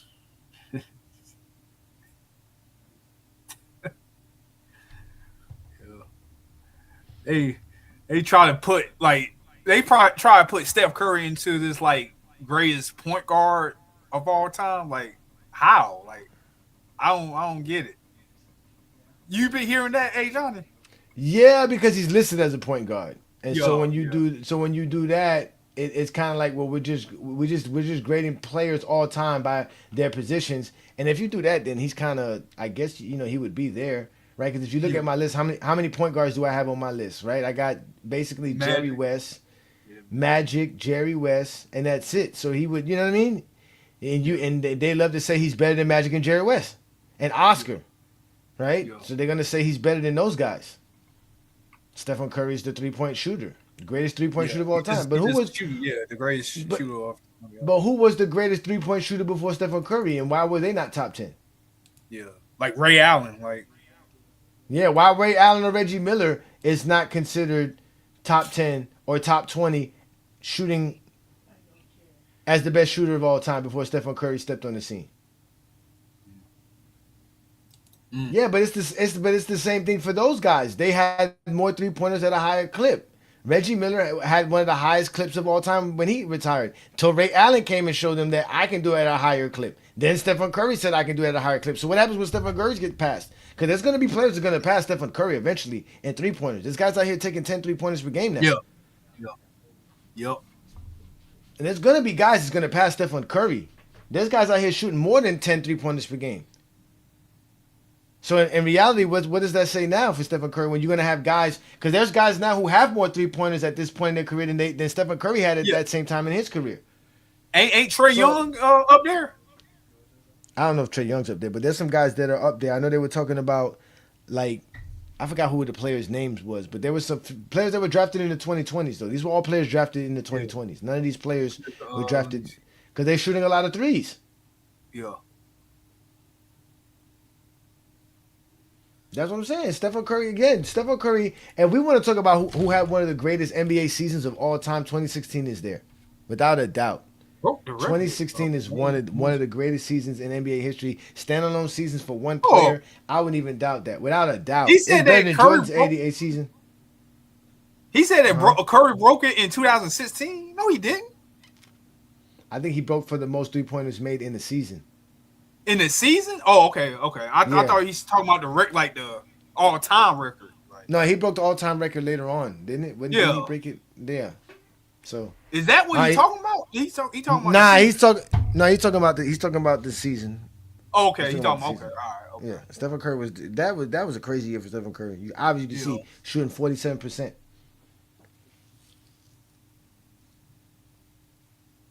He is taking the same amount of Stephen Curry. What are you talking about? What do you mean? Stephen Curry takes 4.7 3-pointers per game in 2016 at 47.7%. JJ Redick takes 4.4 at 50%. They're shooting basically the same. What are you talking about?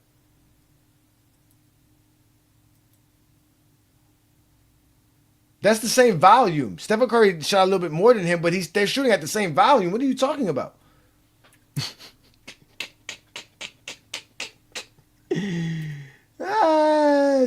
I tell you, man, y'all don't.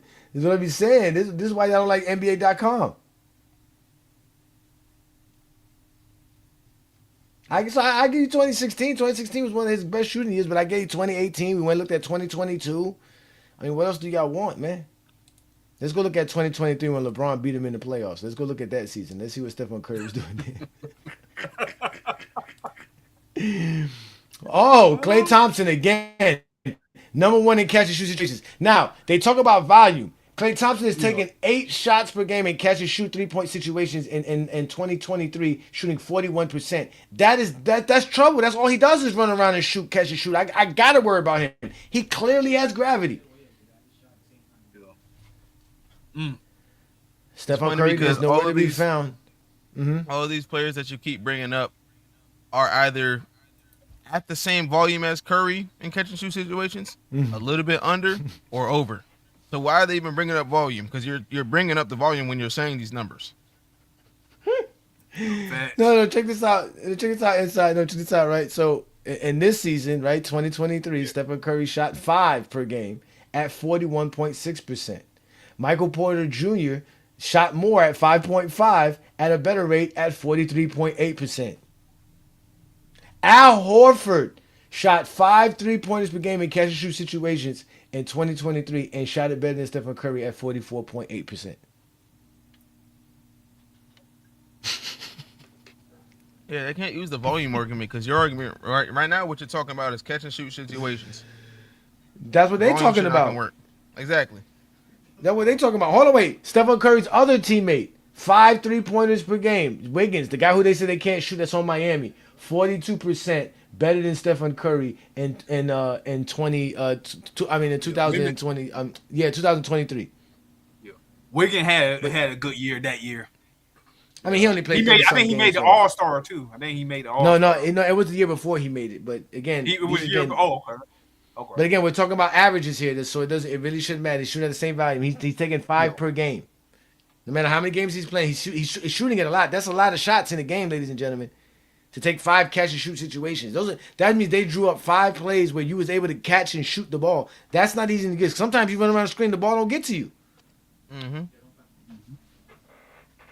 So for Stephen Curry to have 5, for Draymond, for Stephen Curry to have 5, Wiggins to have 5, and Klay Thompson to have 8, that's 18 catch and shoot situations from 3-pointers that the Warriors have in it. Draymond Green was out here just diming everybody. Yo, here, catch this. Yeah, shout out to Draymond, man. Yeah, shout out to Draymond, man. So again, like him, man. Like I told Juan Boy here in Go James Kingdom, we don't make shit up. We look it up. How about this guy, Corey Crispert? Isn't that he's a center, ain't it? Corey Crispert? No, he's a wing. No, he's a shooting guard. Yeah, he's 3. Oh, he's a shooting guard. Okay. He used to play for the Wizards. He averages 4.7, just under 5, not that too far behind, at 42.9%. And played 74 games, so that means he's taking a lot of 3-pointers. So that's a lot more. He took more than Stephen Curry. His volume is way much more. He shot more than Stephen Curry did in this year. Mm.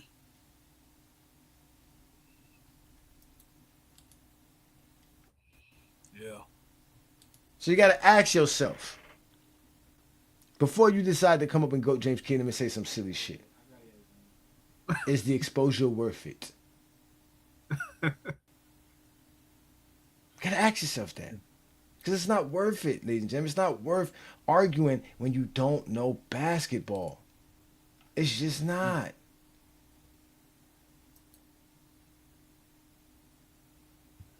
Facts. Yep.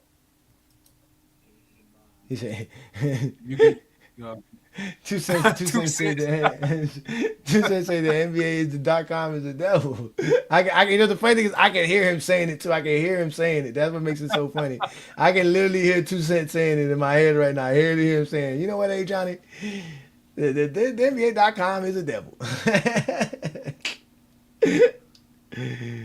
And y'all get mad all the time. But it's fine, man, because all we do here in Go James Kingdom is prove our point, man.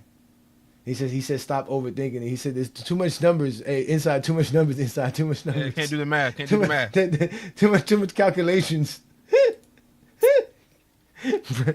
Brain overload. I told you what my criteria for having Stephen Curry outside the top 20, man. It's stats and accolades. He doesn't have enough stats and accolades. He just didn't do enough. Yep. Like, he just ain't doing enough. Oh, they bring Ace Boogie back so he can cry about the numbers. He's taking a lot of 3-pointers. Oh, no, he's recording me. They're recording me. Hey, when y'all record me and post me, can y'all at least tag Goat James Kingdom? At least tag a nigga, goddamn. Let a nigga know that you're making some shit about me. He said, bro really made a whole video for this. No, sir, we do this every Friday night. Oh my God, look at this dude's face. Oh, look at that. God damn. Damn, Shabba. Nah, shout out to Shabba. Charvan. Shout out to Charvan, man. Hey, hide your credit cards, y'all. Charvan's in the building, man. We don't know what he doing. Damn, Charvan. That nigga look like a Israeli terrorist, nigga, Islamic terrorist. Nah, I ain't gonna lie, bro. I ain't gonna lie, bro. It looked too hot to be wearing a sweater with a Straight. button up underneath, bro. It looked too hot for that, bro. It looked way too hot for I know, that, bro, bro. hot as shit. I know it looked too hot in that picture got me feeling hot. Just looking at the picture, just steam coming off of that picture, bro. Lord have mercy, man. But yeah, back to Mac Def. Let's get back to Mac Def, cause we know Mac Def's the big time Curry guy, man. Listen, man, the stats and the accolades. But again, this was 2 years ago. Back then, I don't think Stephen Curry had 25,000 points. He has that now. He has 26,000 points. I think when I did it back then too, he didn't have 11 All NBAs. He has 11 All NBAs now. I mean, he's made some progression, but I don't know how much is going to help him. But now that I added this winning category, so with this winning category, it should help him because I'm adding playoff wins, playoff series wins, and playoff games win, and regular Hey, season hold wins. on. Hey, Johnny. Hey, Uh Johnny. huh. So you mean to tell me, that you put a lot of thought into this criteria and Just for Steph. to, Uh huh. you just got around to adding in winning in this formula. No, That winning that's was there. that's It was just championships. because here's my thing, bruh. The KD Mm-hmm. shit. I know we all value different things. I just don't get how people look at this nigga KD and like nigga, you ain't won nothing as the nigga. He Period. Point did. blank. Like He I don't was want the to hear nigga in none of that, 2017 and 18. He bruh, was the bruh, nigga in bruh, 2017 and bruh, bruh, 2018. He bruh, was. He was bruh, actually bruh, that bruh, dude. bruh. Cut it out, dog. Cut it out, dog. He Cut it out, bruh. was. Bruh. Check it out. How many rings Steph got without KD? Two. How many KD got without Steph? Zero. That didn't What we attack any talk? of the points. Yeah, it What we didn't. It talking about? didn't. It didn't make what we talking about? The fact that What we talking the about? fact that no, the fact that two step, the fact that Kevin Durant won two. That's what we talking about. He won two. You said he He ain't win won none as two. the nigga. He You won Won gotta two two. as a win nigga. one. You gotta win one as the undisputed nigga. The He fact that you getting was. knocked, the fact that you getting knocked out in the first round. You know what I'm Curry did talking that. about? You looking. Yeah, but Curry Curry didn't make got the two. playoffs. But Curry got two rings as the undisputed nigga. It ain't no arguments about it. Is we It sure ain't about no that? well. Are we sure about that? Are we sure? Or did he win one because LeBron team was hurt? Did he Nah, did he yeah. win the second one because John You Morant was right. You hurt? right. There's an argument whether Andrew Wiggins was the nigga, right? Hey, hold on. Hey, John, We let can me get say in on that. one. We can say that. I mean, because again, what does Stephen Curry do besides shoot? That's what I'm trying to say. You don't win a basketball game because Stephen Curry could shoot. If that's the case, Yo, he would have made the playoffs more than 10 times out of 17 yo, seasons. I yo. didn't. I I hate y'all. mean, I it hate y'all sounds like a niggas, move dog. goalpost because I before it swear to was, God, bro. it sounds like a move goalpost because before it was he didn't win as a nigga. Now it's he has to win as the undisputed nigga. That's a move goalpost. Yeah, he's Nah, the man. He was anytime the man. The Warriors needed him. They begged that who's man. the They brother, begged that man the to come brother play for them. speaking? Who's the brother just speaking just now? That's Inside the inside the arc, arc. inside the arc, the host of the How Harlem you Authority doing? Show. What's up? My camera's on. How you doing? Yeah, how you doing? How you doing, I'm young great. bro? I'm great. Listen, A Johnny knows my talking points well. Okay. So the undisputed thing, it isn't a new thing, right? I've been saying that, right? If you a Uh-huh. made nigga, you a made nigga, right? So, like, for instance, in my criteria, Kawhi going ahead of KD all day, every day, because he How? done won, because he done proved and won one as the undisputed nigga. KD How? He never went. did Can I that. He can I went to address a my good comment on team. what He you didn't win. said? He didn't win none of. He wasn't the undisputed in 2013, and in 2019 he definitely wasn't the undisputed. He went to a team, Wait, a what? ready-made team. He did the same thing Stephen Curry did. He So went wait to a a minute. So ready-made so team. again, the point that I was Oh, you addressing is talking about when you KD? said Yeah, yeah. Go ahead originally inside. Yeah, go ahead inside. Yeah, go ahead originally inside. you said he did not win one as the nigga. Then Undisputed. once we no, you didn't say that originally. Originally you said he did not win as the nigga. Then once proven that he won as the nigga, you then shifted it to now he has to win one as the undisputed nigga. That's when I said you moved the goalpost, because before it was he didn't win as the nigga, and then once we proved that he won as the nigga, then you moved it around. That's why I said it's moved goalpost. It'll seem that way inside in this conversation because I didn't add that qualifier, but that's something that I've said for months, and Ajani can attest to that, right? That has nothing to do with the conversation right now. Yeah, what I'm saying is that's just semantics, right? But yeah, that's how I qualify it. Like, you gotta win undisputed, because listen, when Ty Lue, when they were interviewing him in 2017, I believe it was, and they were asking him about the game plan, and he said unequivocally, "We are game planning to stop Steph." Now, am I making this up, Johnny? No, you're not, I'm brother. listening. I'm listening. Continue. In 2017, Ty Lue said unequivocally, "We are game planning to stop Steph Curry." And they was blitzing that nigga 30 feet away from the basket. Draymond getting the ball at the top of the key. KD getting all kind of easy dunks. And man, get the phone count that shit, man. That's a bubble pop ring, nigga. Okay. Oh. Okay. Wait. All right. So, take us out, Peter. Listen to me now. Okay. He wasn't the undisputed dog or whatever title you gave him for 2017 and 2018. But how can Stephen Curry be that for 2017 and 2018 when he begged Kevin Durant to come play with him to do that, to win those 2 championships, while crying because he didn't win the Finals MVP because while they were trying to give it to him, they were literally like trying to make him the Finals MVP, and he still couldn't be the Finals MVP. So who is this supposedly undisputed dog for both those teams? Because it can't be Stephen Curry. Nah, for sure. You know why?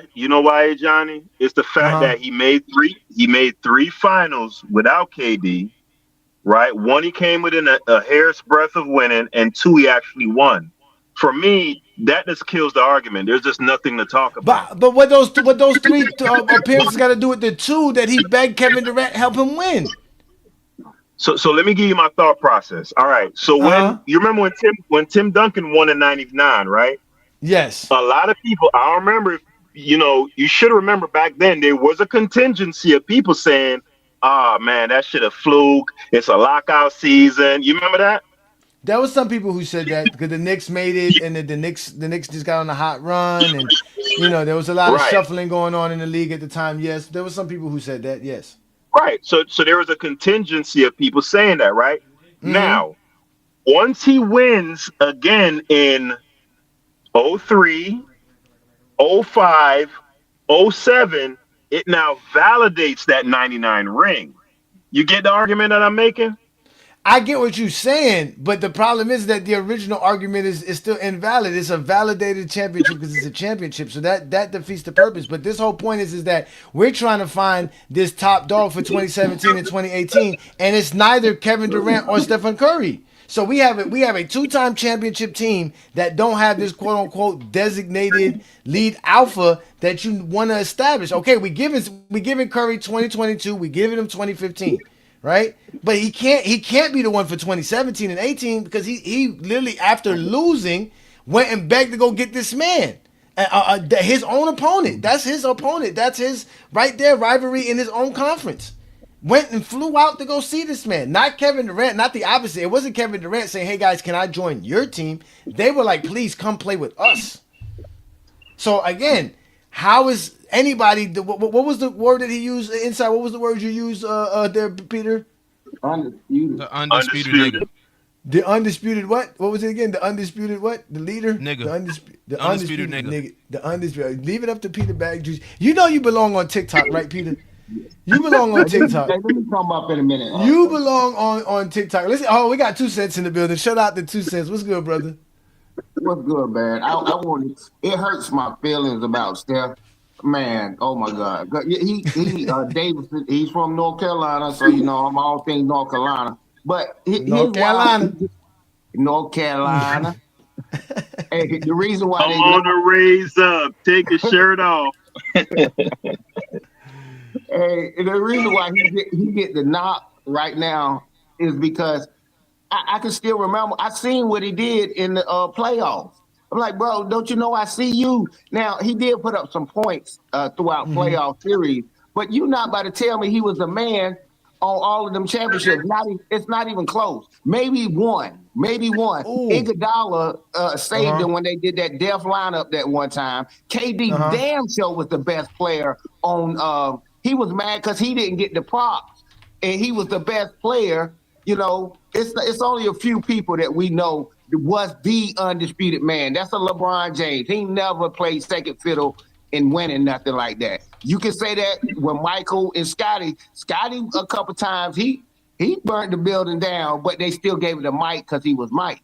So you got to really look at that what they were talking about. And Steph has never been undisputed the N word. No.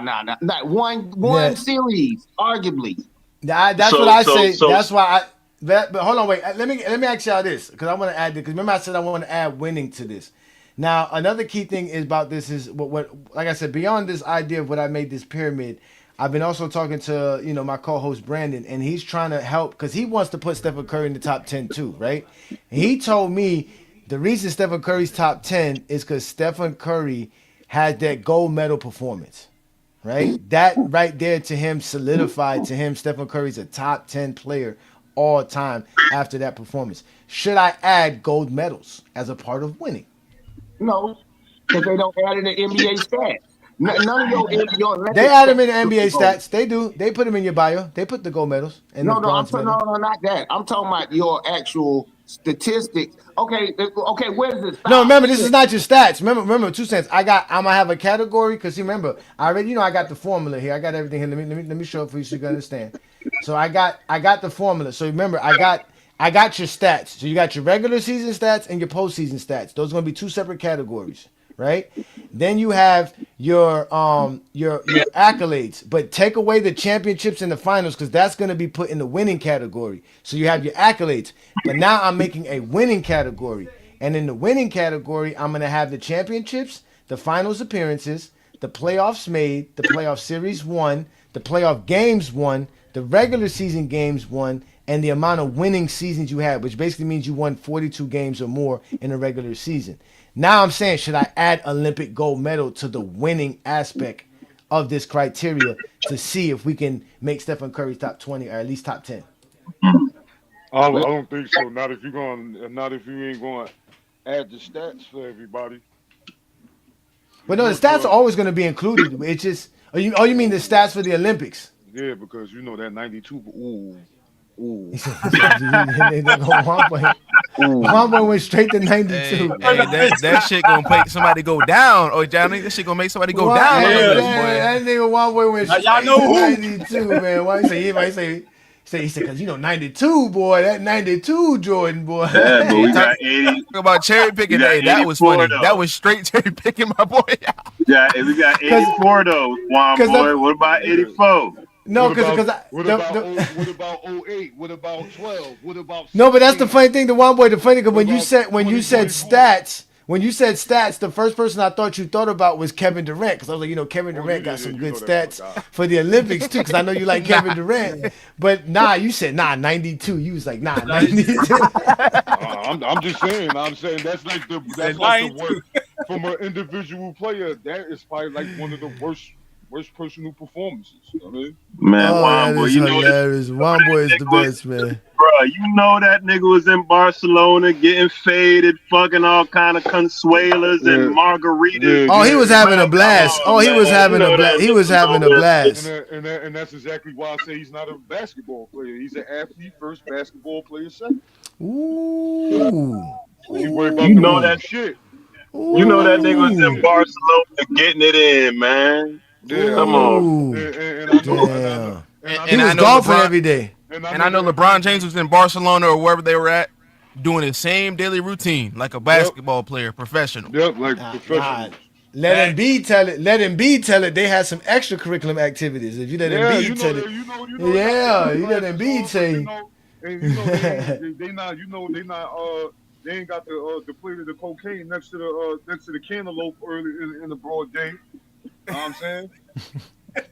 Nigga took a bump before he ate his cantaloupe.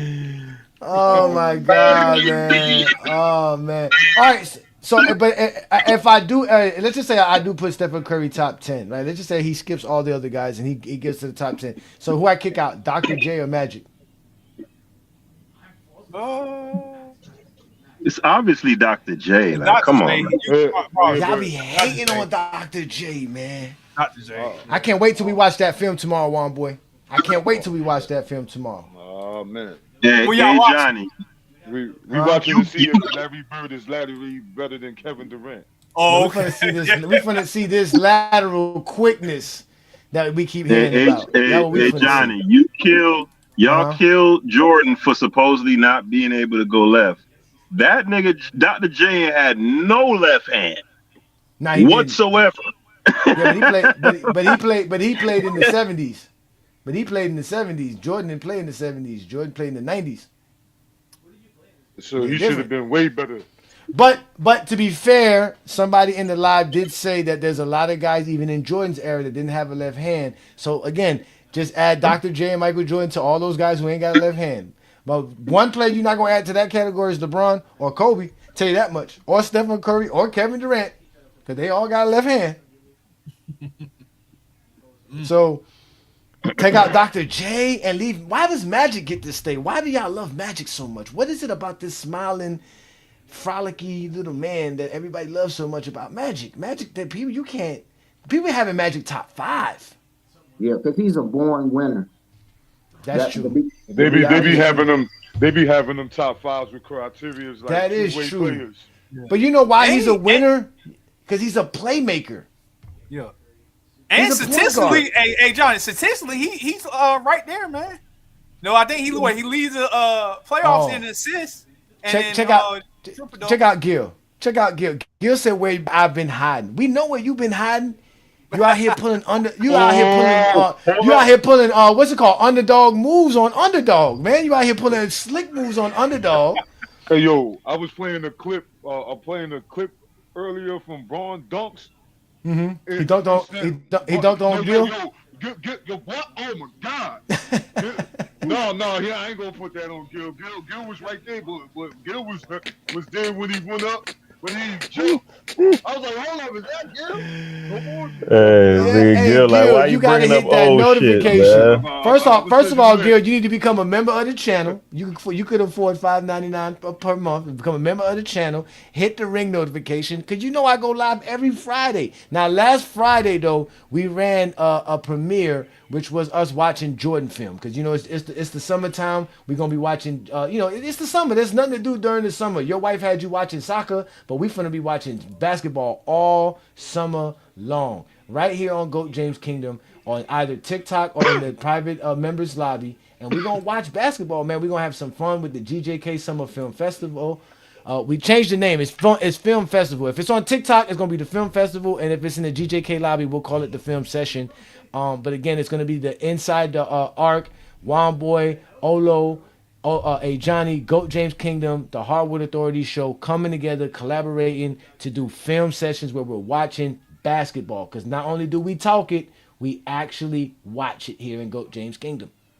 Yeah, and we have fun watching it. We really be having fun. There's nothing that we saw in that Jordan film. Well, I'm not gonna say nothing that GOAT James Kingdom saw.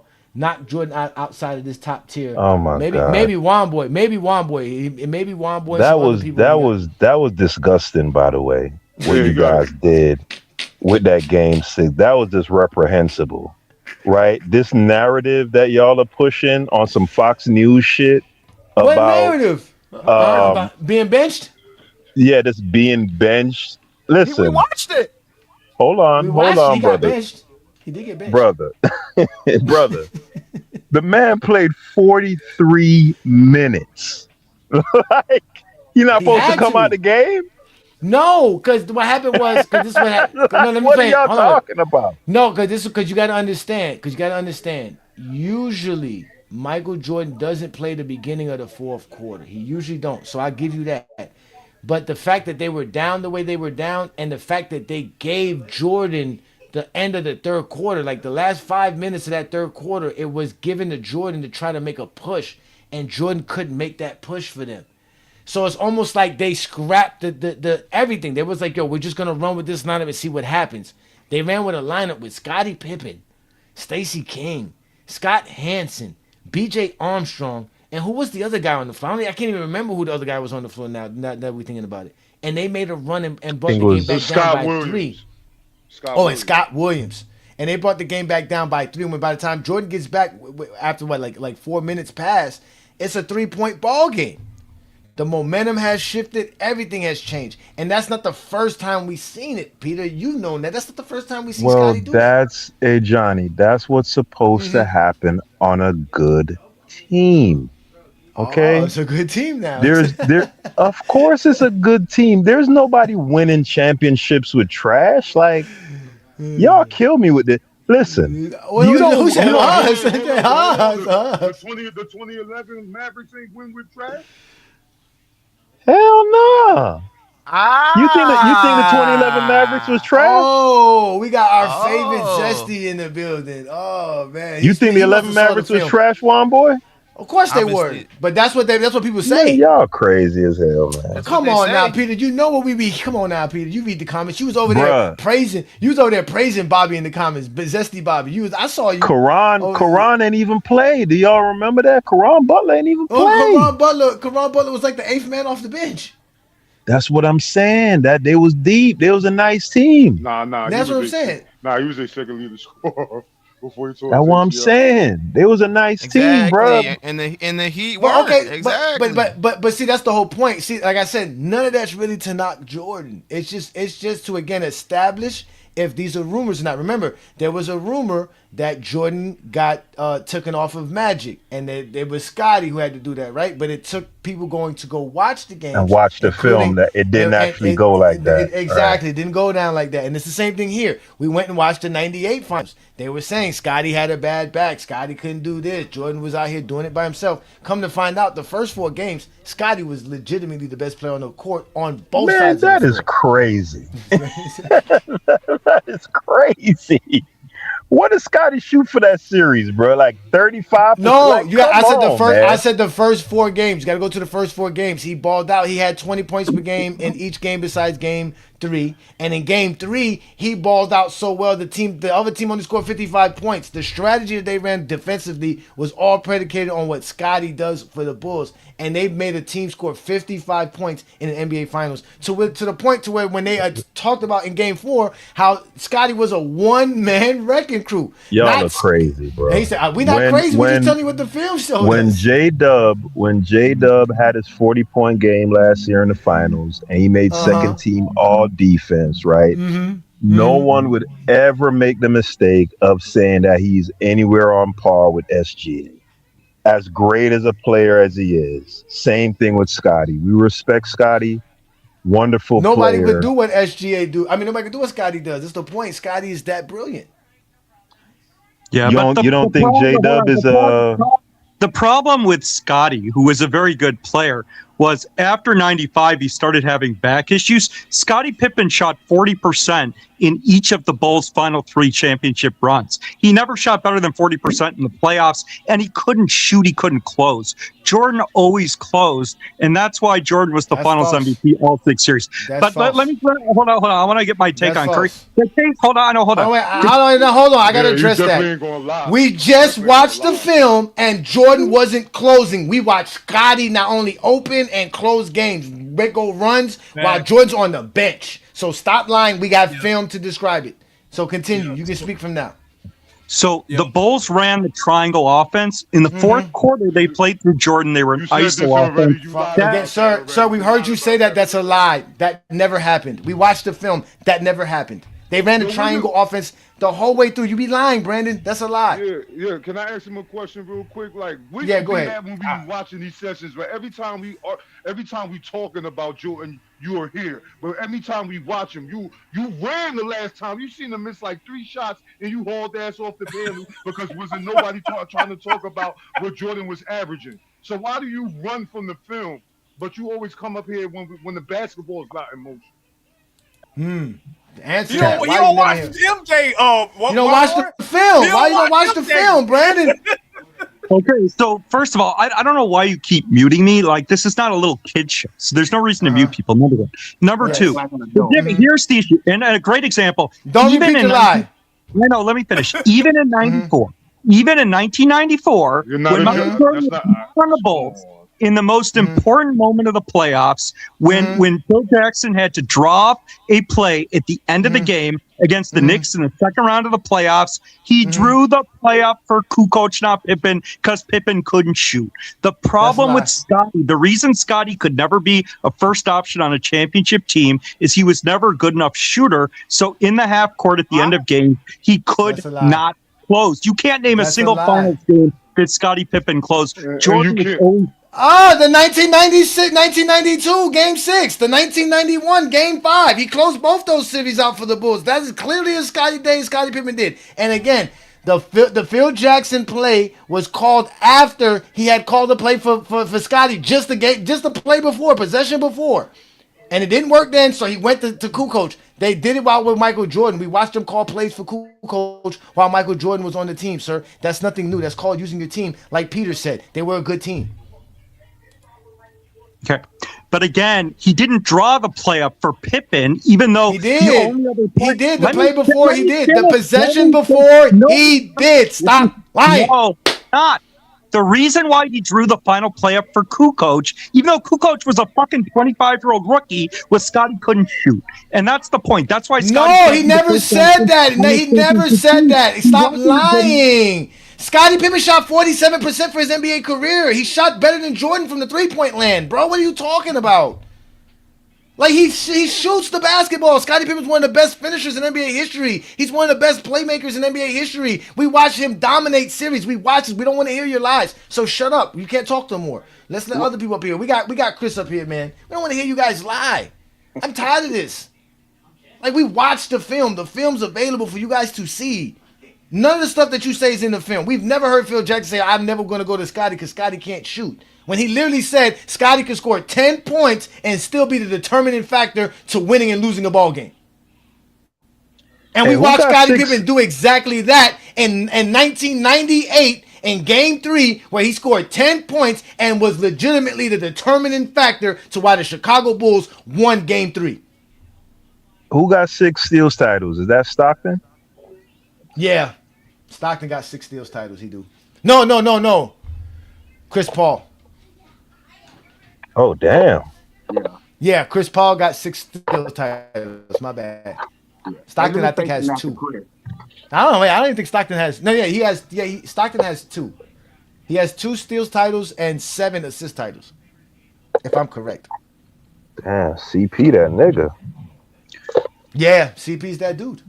Right. And Game 5 was closed when Jordan was doubled. He was passing to Paxson. Scottie Pippen did not close Game 5 of the 1991 NBA Finals. That's a bald-faced lie.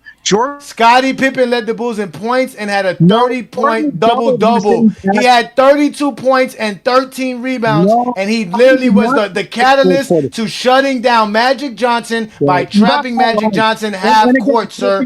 All of it's available in the film, sir. Not you. I don't want to hear your lies. Jordan was doubled, and he hit Paxson. Jordan was doubled. He passed to Paxson. You can even see Phil talking to. Listen, let's let somebody who talks. I actually agree on Pippen. I've had players tell me verbatim that Scottie Pippen was more feared and scouted more than MJ. Now argue with your mama there, Brandon. Not Go James Kingdom or Gilbert Arenas, who was in the league, and all the game plan told you Scottie Pippen was the. We just watched Jerry Sloan not start his centers, not put his centers on the floor, because Scottie Pippen is literally destroying the game, because as soon as they put Ostertag on the floor, he's destroying everything that they're doing. As soon as they put Antoine Carr on the floor, Foster on the floor, blowing up everything. Right. So Scottie Pippen never once in his entire career averaged over 23 points a game. And Jordan. We don't need him to average 23 points per game. That shows you how great he is. He didn't even have to score and he could win. Yeah, Jordan didn't win without it. Jordan than didn't win Scottie without him. Pippen in every single space. Jordan is one of the top 5 mid-range shooters in NBA history. No, He he's shoots not. better. He's not, man. You know what? Go back to where you came from, please. Oh my God, Just we come was up having here such a let me great lying. say You show, got something man. nobody behind God that, to though, damn. support that Johnny. shit, nothing, man. Shout out to you. Can't get out of here, man. We were Yeah, just having fun talking about Stephen Curry, and you came with this zesty stuff, man. We got film to prove you wrong. right. I can't wait for tomorrow. Oh man, it's gonna be great. But go ahead, Hey, 2 cents. My check, bad. check this out, bro. Look, first of all, I would have killed this argument. He a bold-faced lie because we know when Michael Jordan retired, talking about he can't be a number one. He led the Bulls in points that season. I know he did. And this is where I say this is what I didn't like about the generation before me. All they did was lie, and you had to believe it. Like the Dale Dawkins, he snatched 4 quarters off the backboard and put $1 up there and shit. I mean, they used to lie to us all the time. But guess what now? Guess what now? Bro, this information age, you are in trouble because I can trump you. I can go to NBA.com. We can look at a video and say, no, okay, show me that. He talking about like Scott, man, Scotty was thorough. It's just Michael get all the shine. He gets the shine. Yeah, again, let's go to what Gilbert Arenas says. The Chicago Bulls could win without Jordan scoring, which is true, and they couldn't win without Scottie Pippen playing elite and doing the things that Scottie Pippen did. Again, Adrian Knight, Scottie Pippen can't be the GOAT because Michael Jordan understand that stats make you the GOAT, not winning. Scottie didn't care about stats. All Scottie cared about was winning. That's all Scottie cared. That's why he never cared about scoring. None of that. All Scottie cared about is how to win and play winning basketball. He told you that. Play the game the right way, play both sides of the floor, and winning. That right there makes me the GOAT. Nothing else. Jordan understood stats Johnny, makes you the GOAT. Jordan understood. That's why Jordan made sure he had stats. But my bad. What you think about that little young tender Pippen running around? You seen that? That's wild. That's wild. That is wild. That is wild. Scotty is bugging, yo. Scotty is bugging. So I have a question for the guy who is too much of a coward to bring my name up when I was on the panel. I have a question for you. Name one playoff series the Bulls won in any of the 6 years they won a title where Pippen was a better player than Jordan. Name one series. I just The 93 conference finals. Nope. Yep. Nope. Against he was. Nope. Jordan led the team in points, rebounds, and assists. Okay, but also don't forget We're not talking about points, rebound, and assists, sir. Right. Scotty was not better than Jordan in that next series. Jordan led Scotty in points, rebounds. But you're not going to tell them. 92, he did it. 98, he did it. In 98, he did it. 92, he did it. 91, he did it. And just Gilbert Arenas is one of the dumbest players to ever play in the. Get out of here. This is what I'm saying. I can't listen to people who's going to call an NBA player dumb. It's one thing to say Gilbert Arenas is wild. Gilbert Arenas is reckless. We all know this about Gilbert Arenas. Gilbert Arenas he has a lot of fun in life. But to sit here and call Gilbert Arenas dumb because, and mind you, Gilbert Arenas has Michael as his GOAT. He's just not zesty. Yeah. Wow. Exactly. He's just not zesty. Crazy. This is why you belong on another live, man. I keep telling y'all, man, we the best thing that ever happened to the social media world, man. It's sad, man. It's sad, man. It's really bad, man. These dudes are horrible. Hey, so did Boobie Gibson? Should Boobie Gibson get credit for closing out Game 6 of the 07 Eastern Conference Finals? Yes, he carried LeBron in that game. Yes, he did a great job. Nobody ever says that. He scored 31 points. LeBron knew he was going to go ham. LeBron told him before the game, bro, you're going to have a lot of open shots. Make it happen. He did. That's so he carried LeBron that game. But that game, he carried the Cavs. He scored 31 points. Okay. How many shots LeBron took? Like, what, 15? He went 3. I think he went 3 of 15 or 3 of 14. I think it was like 3 of 11, some shit like that. But he had like, what, like 8, 9, and 10 assists? Dying exactly. We're gonna go ahead. He just went off for 25 straight the game before in the fourth quarter in overtime.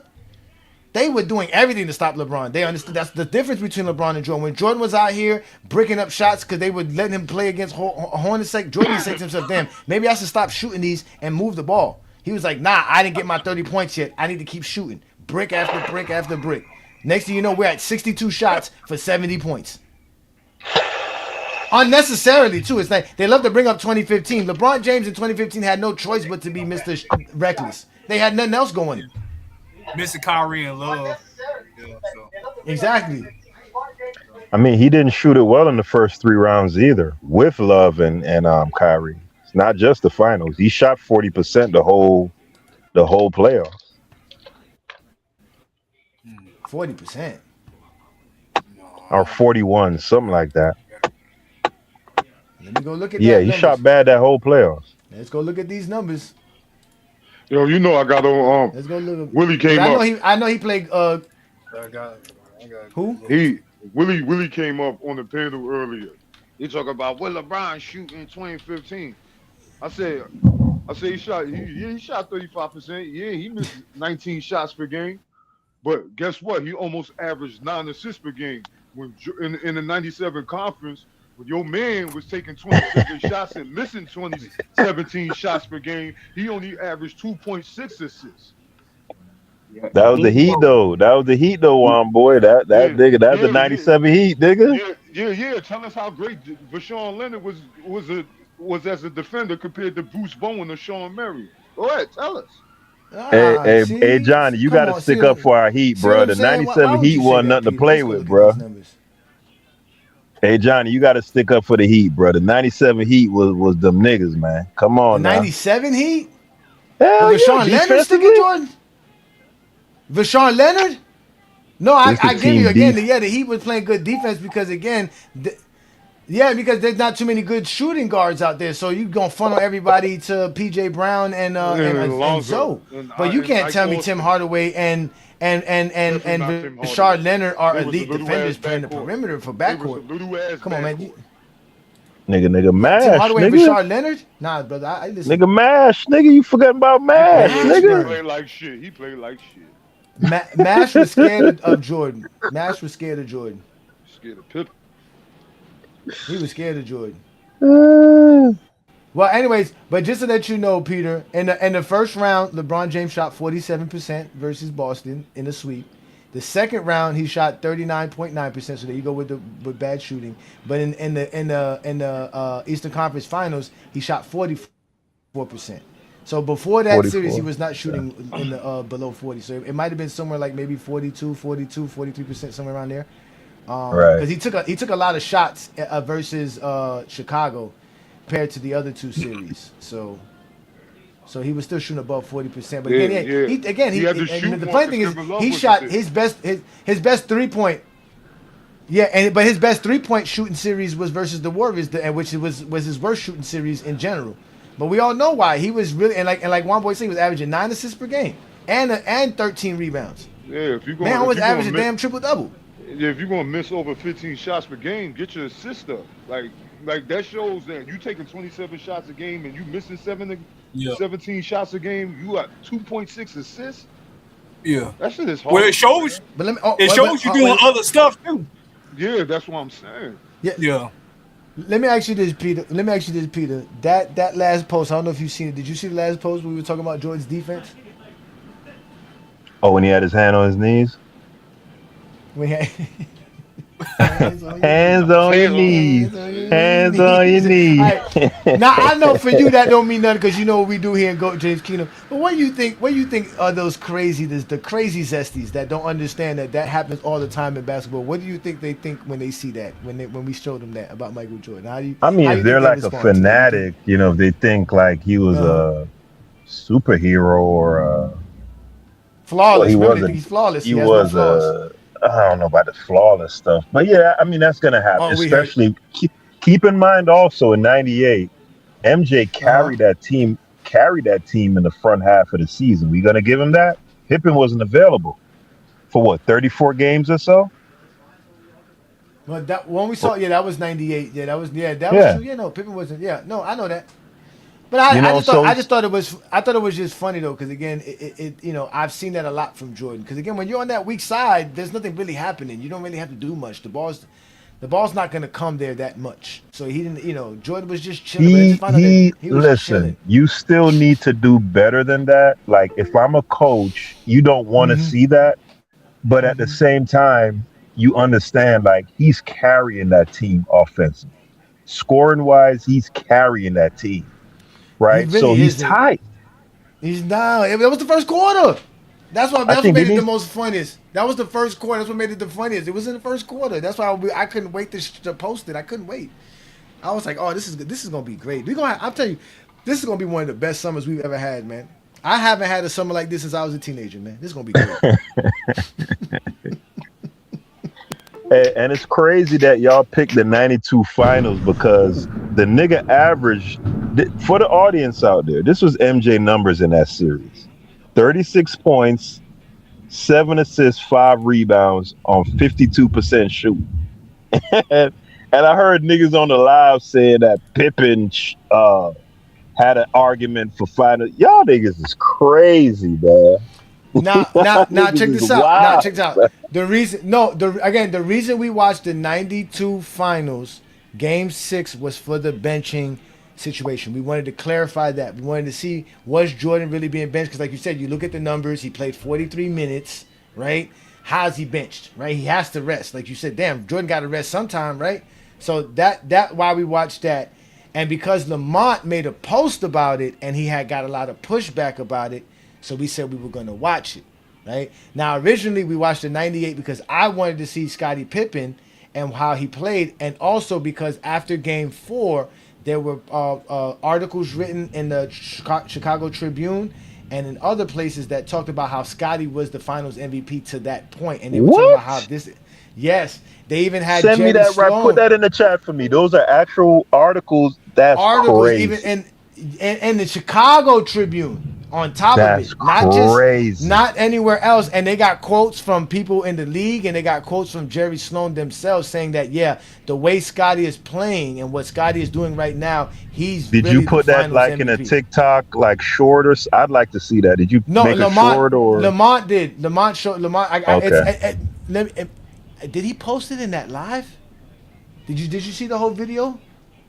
I could have swore. When did he show? Because we recently were talking about it, and it must have been on one of his lives, and he showed it, and he was showing us. It was it in that live? Because he showed the different articles, and he was saying, "Look, y'all, here's the articles." I remember it was recently too. So yeah, that's why we did it because we had people question us talking about Scottie. That's crazy. Even in that Game 6, if you go back and watch that Game 6, the Bulls. Scottie didn't play in the first half because his back was bothering him. He came back in the second half, and Bulls were losing in the first half, and they made a run in the second half, obviously with Scottie on the floor as well. So again, Scottie has always done this thing because Scottie's thing is not just scoring. Scottie does so much on the basketball court that he doesn't have to score a lot. He does, and in that he does. Nobody else can score on the Jazz. Karl Malone could barely score.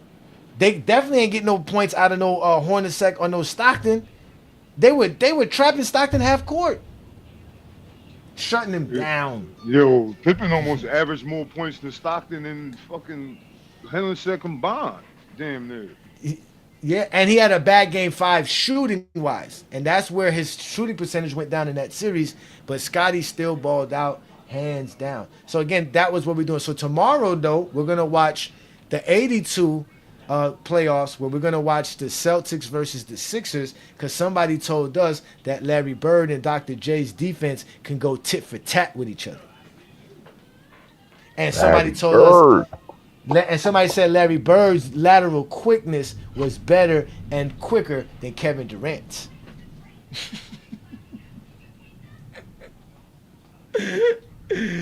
Oh, I can't wait for that one tomorrow, bro. I really can't wait to watch that one. That is the most wildest shit Zesty's be saying, man. He said this video is 40 minutes. Lamont scamming again. He got a bunch of people talking crazy stuff in the comments. Shout out to everybody who's watching us on FYF Sports Debate. Again, ladies and gentlemen, if you don't know what this is GOAT James Kingdom. This is the Friday night exposure with the exposer. I go live every Friday night with these fine gentlemen here where we talk basketball. Sometimes we even watch basketball. But tonight we're talking about Stephen Curry and my top list here. Some people be hating on me, man. I don't know why y'all be hating, man. Is there anybody on this list that shouldn't be on this list? To y'all? You said that should be or shouldn't? Objectively or subjective? Yeah. Shouldn't. Either way, don't matter. But this is as objective as it gets, so you can't be objective. If it's objective, these guys belong on this list. I don't know how they. I don't know who I'm missing. If we're talking objectively, who am I missing? Dwayne Wade. Pistol Pete.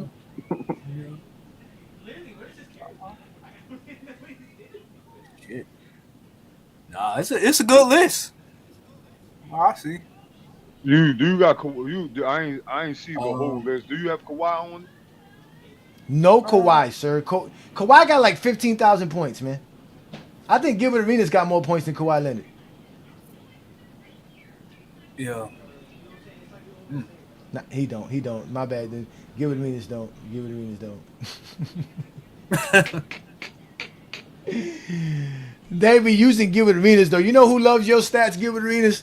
What's his name? Sports Fluent, Zesty Fluent, man. Sports Fluent loves bringing up Gilbert Arenas because supposedly you have less points than who is he saying that Robert Parrish has more points than you?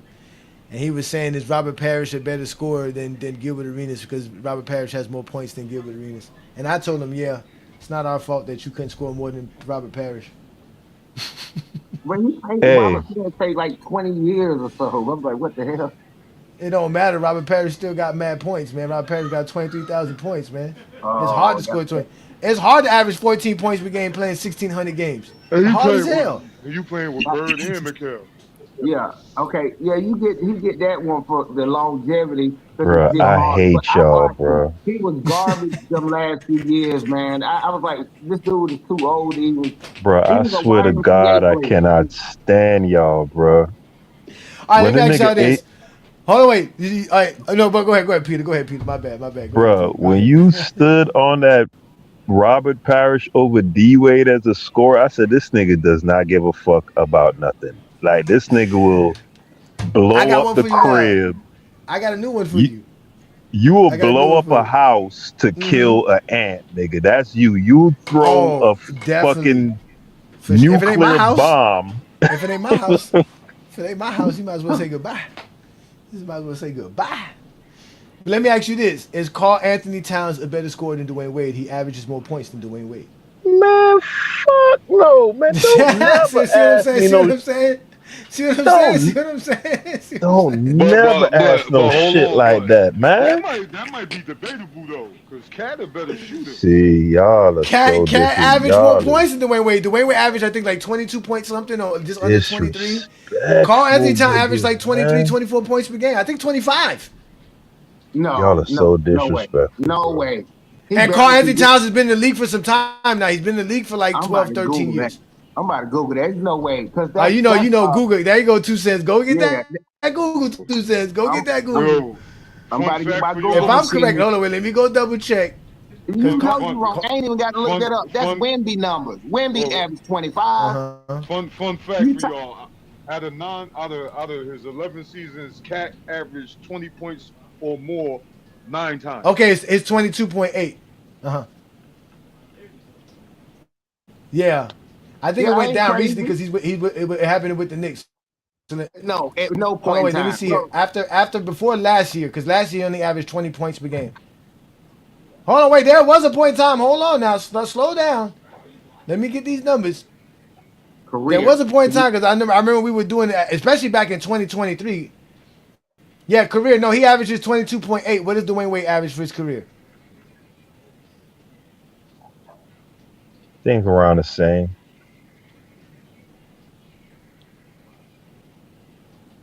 Yeah, 26 is the highest he ever did. 22. 26 was his best season. Dwayne Wade averaged 22? Okay. Yeah, yeah, no, 26 was his best season. Yeah. I'm gonna say Cat a better scorer because they both got 9 seasons averaging 20 points or more. But absolutely crazy.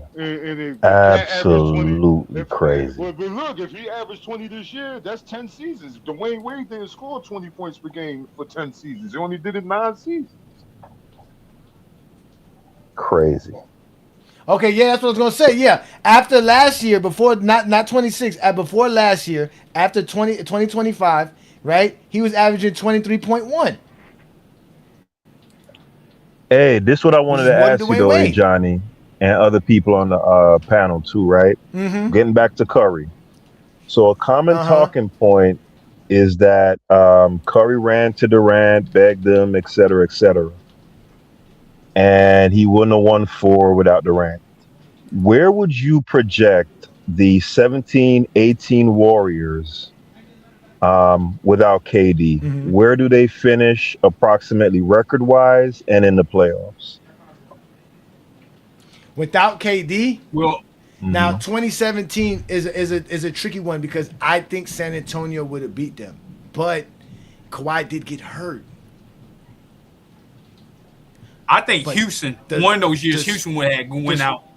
no, Houston with- would have beat them in 2018. Yeah, Yeah. Houston would have beat them in 2018, but I think the Spurs would have challenged them in 2017. But I don't think they would have went back to the finals either year, to be honest with you. Because No, like Draymond Green said, teams had started to figure them out. The Cavs showed y'all how to play against the Warriors and what to do versus Stephen Curry. Just gotta attack them on the defense end. Because he even said it. All this talk, he said at that point in time in Stephen Curry's career, he didn't have the game to where we can be like, yo, here's the ball, get us a bucket. Yeah. It just didn't. And It just yeah. So you attack his defense, shoot. He hit him with I don't think Steph's a bad defender. Well, I don't think Steph's a bad improved, but defender. he wasn't like great at doing it. Yeah, once he put on muscle, he became a better defender. When but he he's not when he elite. put on muscle, that's when he got. No, not when he pulled the muscle. Like when he added muscle. I mean, yeah, added muscle. Yeah. But you know, he said that he made a pitch to LeBron already to come play with him too this year. Nah, I don't want. Nah.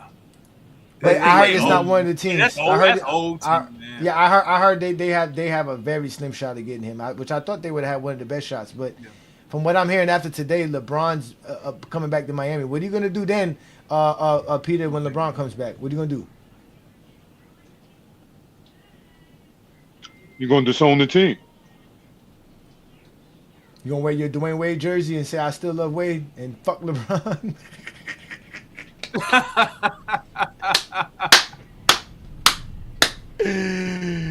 I'm just saying, bro. Like down here, it's funny because there is a small portion of the Miami Heat fans who don't want LeBron back down here. They really obviously because they got Jordan as the GOAT, so they just don't want LeBron back here. It's just better for them. But majority of the Heat fans I've talked to are like, man, if we could get LeBron back with Giannis, there's no way, especially for the vet minimum or mid-level exception. And somebody posted the other day saying LeBron James, really his value to this NBA season is $41 million. So if LeBron takes anywhere under 25, which is what he's about to do, or I mean less than 20, he's basically about to be like almost a 15 to 25 million dollar a surplus. This Miami, they crooked down there. They might do a Kawhi Leonard deal. Sound like a country North Carolina talking. That's what it sounds like. Yeah. Country North Hey, Carolina. we know where the best sandwich is. Hey, but now I think that if you want LeBron, because the man still want his M's, but if you want him, you know your ticket sales are gonna go up. It's gonna be blockbuster. Nobody really cared about the Heat until the Heatles were really there. To be honest, they've been okay, mediocre, like the Knicks. They remind me of the Knicks, you know. But at the end of the day, no. He say the Knicks. The Knicks. Nah, they ain't been that bad. Nah, they ain't been that bad. Nah, we ain't been as bad as as the many Knicks, though. championships as the Heat. Shit. Especially somebody from Charlotte. You should never be talking about bad basketball teams now. You should never be talking about bad basketball teams. All we do is produce them and send them out. We dispatch them out all around the country. Like Chicago. Hey, Chicago, hey, what's my man name on Sunday? King John or something like that. Oh, King John, yeah, King John from Chicago, yeah. He'll tell you about that, how they do the same thing with Chicago. He praised them about how they dispatch out great players. That's the same thing with North Carolina. We dispatch out great players. I don't know what y'all be doing. Y'all just be messing up all the way. Michael crazy, and Curry. All right. All right. So, but this. All right. So this is what I'm gonna do, y'all. So check this out. So we were talking about how I get Curry back in my top 20. So we're gonna add winning to the category, but I'm gonna add the Olympic gold medal because Stephen Curry has 2 Olympic gold medals, right? He won one in 2020 and 2024.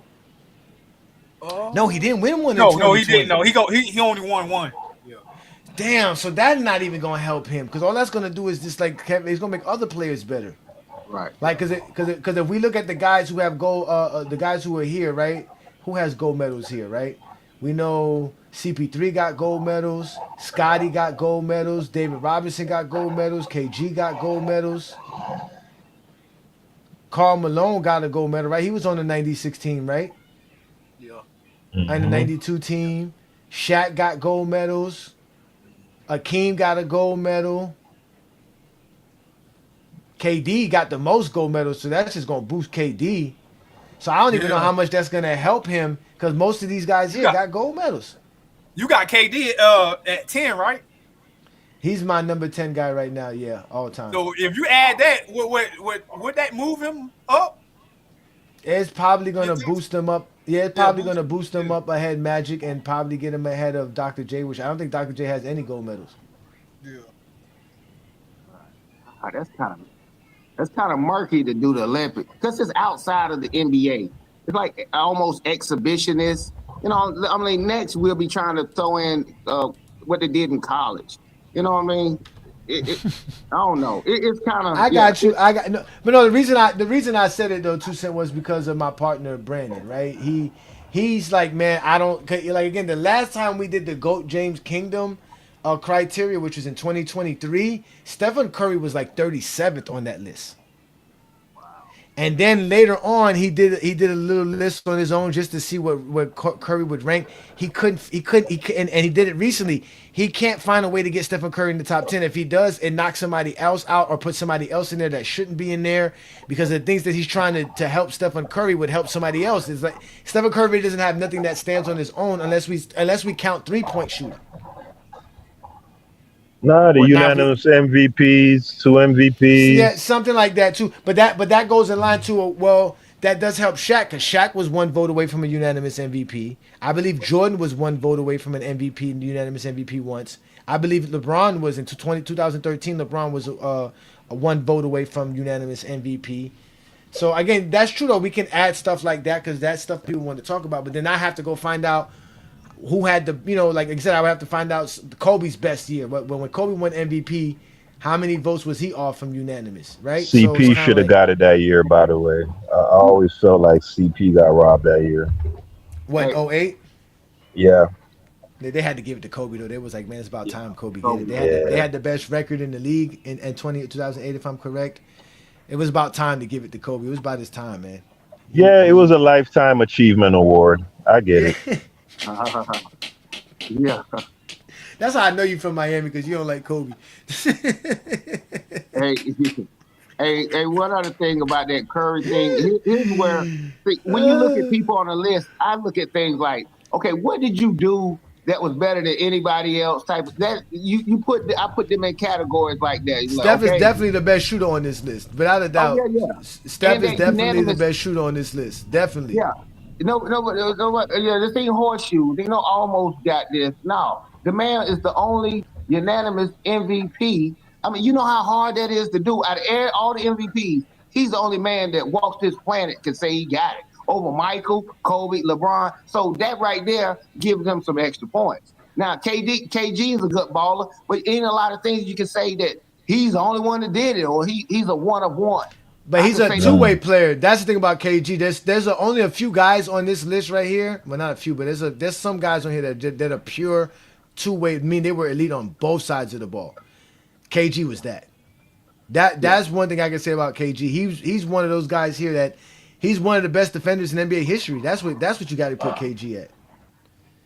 And one of the most versatile players in NBA history as well. Yeah. Well, I mean, most basketball fans they don't celebrate the defense like they do offense. Although you got a point there, the defense is not. It's not celebrated. Yeah, because if we talk about elite two-way guys here, I'm gonna leave Scotty out of this because a lot of people are gonna argue Scotty's elite offensively. But you got CP3 elite on both sides of the ball. You got David Robinson, elite on both sides of the ball. KG is elite on both sides of the ball. Akeem Olajuwon is elite on both sides of the ball. Kobe is elite on both sides of the ball. Tim Duncan's elite on both sides of the ball. LeBron's elite on both sides of the ball. Kareem's elite on both sides of the ball. Wilt's elite on both sides of the ball. All three. I can't give a Bill was Jordan and Pippen have asterisks. What about Bill? Nah, Bill is not elite on offense. He was Bill is elite on offense. No, he's not elite on offense. No, he's not. I wouldn't give him that. He's not bad on offense the way y'all try to make it seem. He's good, but he's not elite on offense. That I won't give it to him. And the funny thing is that, to be honest with you, Dr. J was elite on both sides of the ball too as well. It's just that most of the footage we have of him being elite on defense is in the ABA. Hold on, you said Jordan not elite on both sides of the ball? Nah, I said that him and Scottie Pippen get an asterisk because Mike got a chance to rest on defense and Pippen got a chance to rest on offense. They both couldn't be elite on both sides of the ball because they had each other. Well, he did get all defensive team. You can't just make the all defensive team and just not be good at defense. So if you Mike, you can. If you Mike, you can. I tell you that much. If you Michael Jordan, you can. No, I tell you that right now, nigga. He was Michael Jordan. You were a real hater, dog. They just had the Michael Jordan awards. Dog. They be handing Michael Jordan awards like the Catholic Church hands out the little bread basket, man. Like, that's how they be doing it, man. They just give Jordan awards just because Jordan's in the league, bro. Jordan got voted for MVP in '95. 7 people voted for Jordan for MVP in '95. Nah, that's crazy. It don't make no sense. Yeah. I get one reporter said, okay, I'm going to give Jordan the MVP. How you have 7? He played 17 games, right? Something like that, 17 games in 95? Yeah, that's just some fanboy shit. But, I mean, bro, there was a top defense. Those 34 games in 98, they played without Pippen. If my memory serves me correctly, they were definitely top 5 for those 38 games or whatever it was that Pippen missed to start the 98 season, right? And then when you go to that... Mm-hmm. No, go ahead. And when you go to the 88 season, I know you don't like the whole defensive rating thing, but even if you use points against, right, they were like top 3. And he was definitely the defensive engine. Now, I know you guys favor the whole, what's the term y'all use to describe Jokic? Defensive anchor, right, yeah. An anchor, but even if you don't consider Jordan an anchor, what made Jordan effective in 88 as a defender was just his pure disruptiveness, right? Because for the most part, he didn't guard the ball in 88, right? They had him off the ball, and he was just running all over the place, just getting in everybody's business. But it was incredibly effective. He just had an incredible motor. So I just don't. Hands on your knees. Hands on your knees. I just don't see how you don't include Jordan as one of the greatest defensive guards that ever played the game. Like, that's what I was gonna say. See, that's what I was gonna tell you right there. To give Jordan the benefit of the doubt, he did play in an era where if you had to vote for 4 guards to make the all-defensive team, it was hard to find 4 guards better defensively than Michael Jordan. That I would give to you. So if that's the case, I can see why he made the all-defensive team. Well, we're not gonna harp on Jordan's defense too much, man, because we've been having some fun. I mean, he did 9 in a row. He had 9 straight all-defensive first team. 9 straight from 1988 to 1998. Michael Jordan made 9 all-defensive selection first teams. I'm not going to take that away from him. I don't take away that. Now I might make fun of him for his defensive player of the year, but I'm not going to take away his all-defensive selections. But I wanted to talk to you. Who you had that year, Johnny? Who you had that year? Who should have won in 88? In 88, Hakeem. See, but you steady shitting on Hakeem, though. No, I'm not shitting on Hakeem. I just find it funny that people think that Hakeem is better than like Rudy Gobert. Like, that's just crazy. Like, Rudy Gobert is like bro, it's funny how like. I don't know. I don't know if I can say Rudy Gobert is like one of my favorite players, but it's funny how I have a fond likeness. You talking about on Rudy defense Gobert's or game. overall as a player? No, his defense, bro. What he does on the defensive side, bro. Rudy Gobert changes everything you have to do on the court when he's on the floor. I watch teams literally panic because Rudy Gobert is there. Like he literally, like he changes everything you do on the court offensively because you can't just go at him. He's not weak. He's strong as hell. He's smart. He's quick. You know what I'm saying? He has the length. He has everything, bro. Rudy Gobert is a beast defensively, bro. Like I a hear that, monster. but you know, Hakeem. The thing is, Hakeem could at least match him in that regard from a rim protection standpoint, and in space, he's way better than Gobert in terms That's of the whole being point. able to He's move not. his. He's not. That's what I'm Yeah, saying. dude, No, he's not, bro. He's not. Hakeem is like top 10 in steals as a big. Yeah, because of his Like that's era. That's what I'm crazy. saying. That's because of his era. That's what I'm saying. When we get to this point and we watch Joker at the end of his career have a bunch of steals and have almost 3,000 steals too, or what have 2,000 steals like Akeem was gonna have. I think no, Akeem. I think Akeem. No, he doesn't have 3,000 steals. He has 2,000 steals. But Joker's on his way of doing that too, man. Joker's out here getting all kind of steals, man. Dude, Again, Joker. I give it to Akeem, but he's again, bro. The way Bam plays defense, the way Rudy Gobert has to play defense, it's way much more. They have to do so much. They have to cover so much more space. They have to cover so much harder defenders.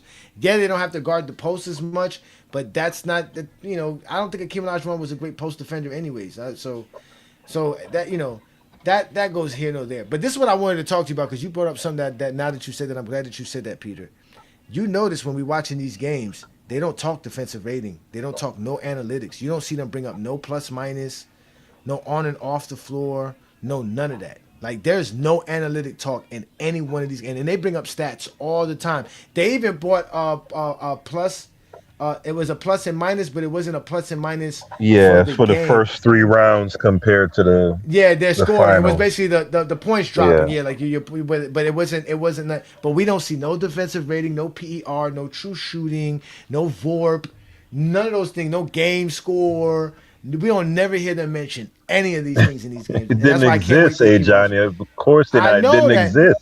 I know that, but I be getting challenged by people who always love to bring that up, and I know you're not an analytic guy, but you're a smart guy, and people love to use these analytics, and they try to make it seem like it could be used across eras, but you can't. But I just find it weird, man. That's why I love watching this film. I can't wait to start watching more film, man. So again, I'm gonna do you a favor though. Get what series I'm gonna try to get us to watch. The '08 Just second round where there you LeBron there you got go. washed by the Celtics. There you go. There you go. That's what I'm talking about, Peter. You know me, Peter. See, I know you Oh, be you watching for real? those games. Yes, that's You what I'm lying? gonna go do. We finna watch. First of all, That's crazy because I was just playing. Where'd you you get was it from? I saw it on sports DVD. Is that where you got it off of? no. That's what I'm saying. I gotta try to find it because I think you're right. It's It's on not. It's sports not. DVD. You just got to buy it. You just got to pay for it. I guess I'm gonna get my boss to buy. You know who my boss is, right? Nah, your wife. No, Lamont, nigga, Lamont, Scammont. I'm gonna get Scammont to scam now. I'm gonna get Scammont. FYF is gonna buy the game. So if not 2008, 2010.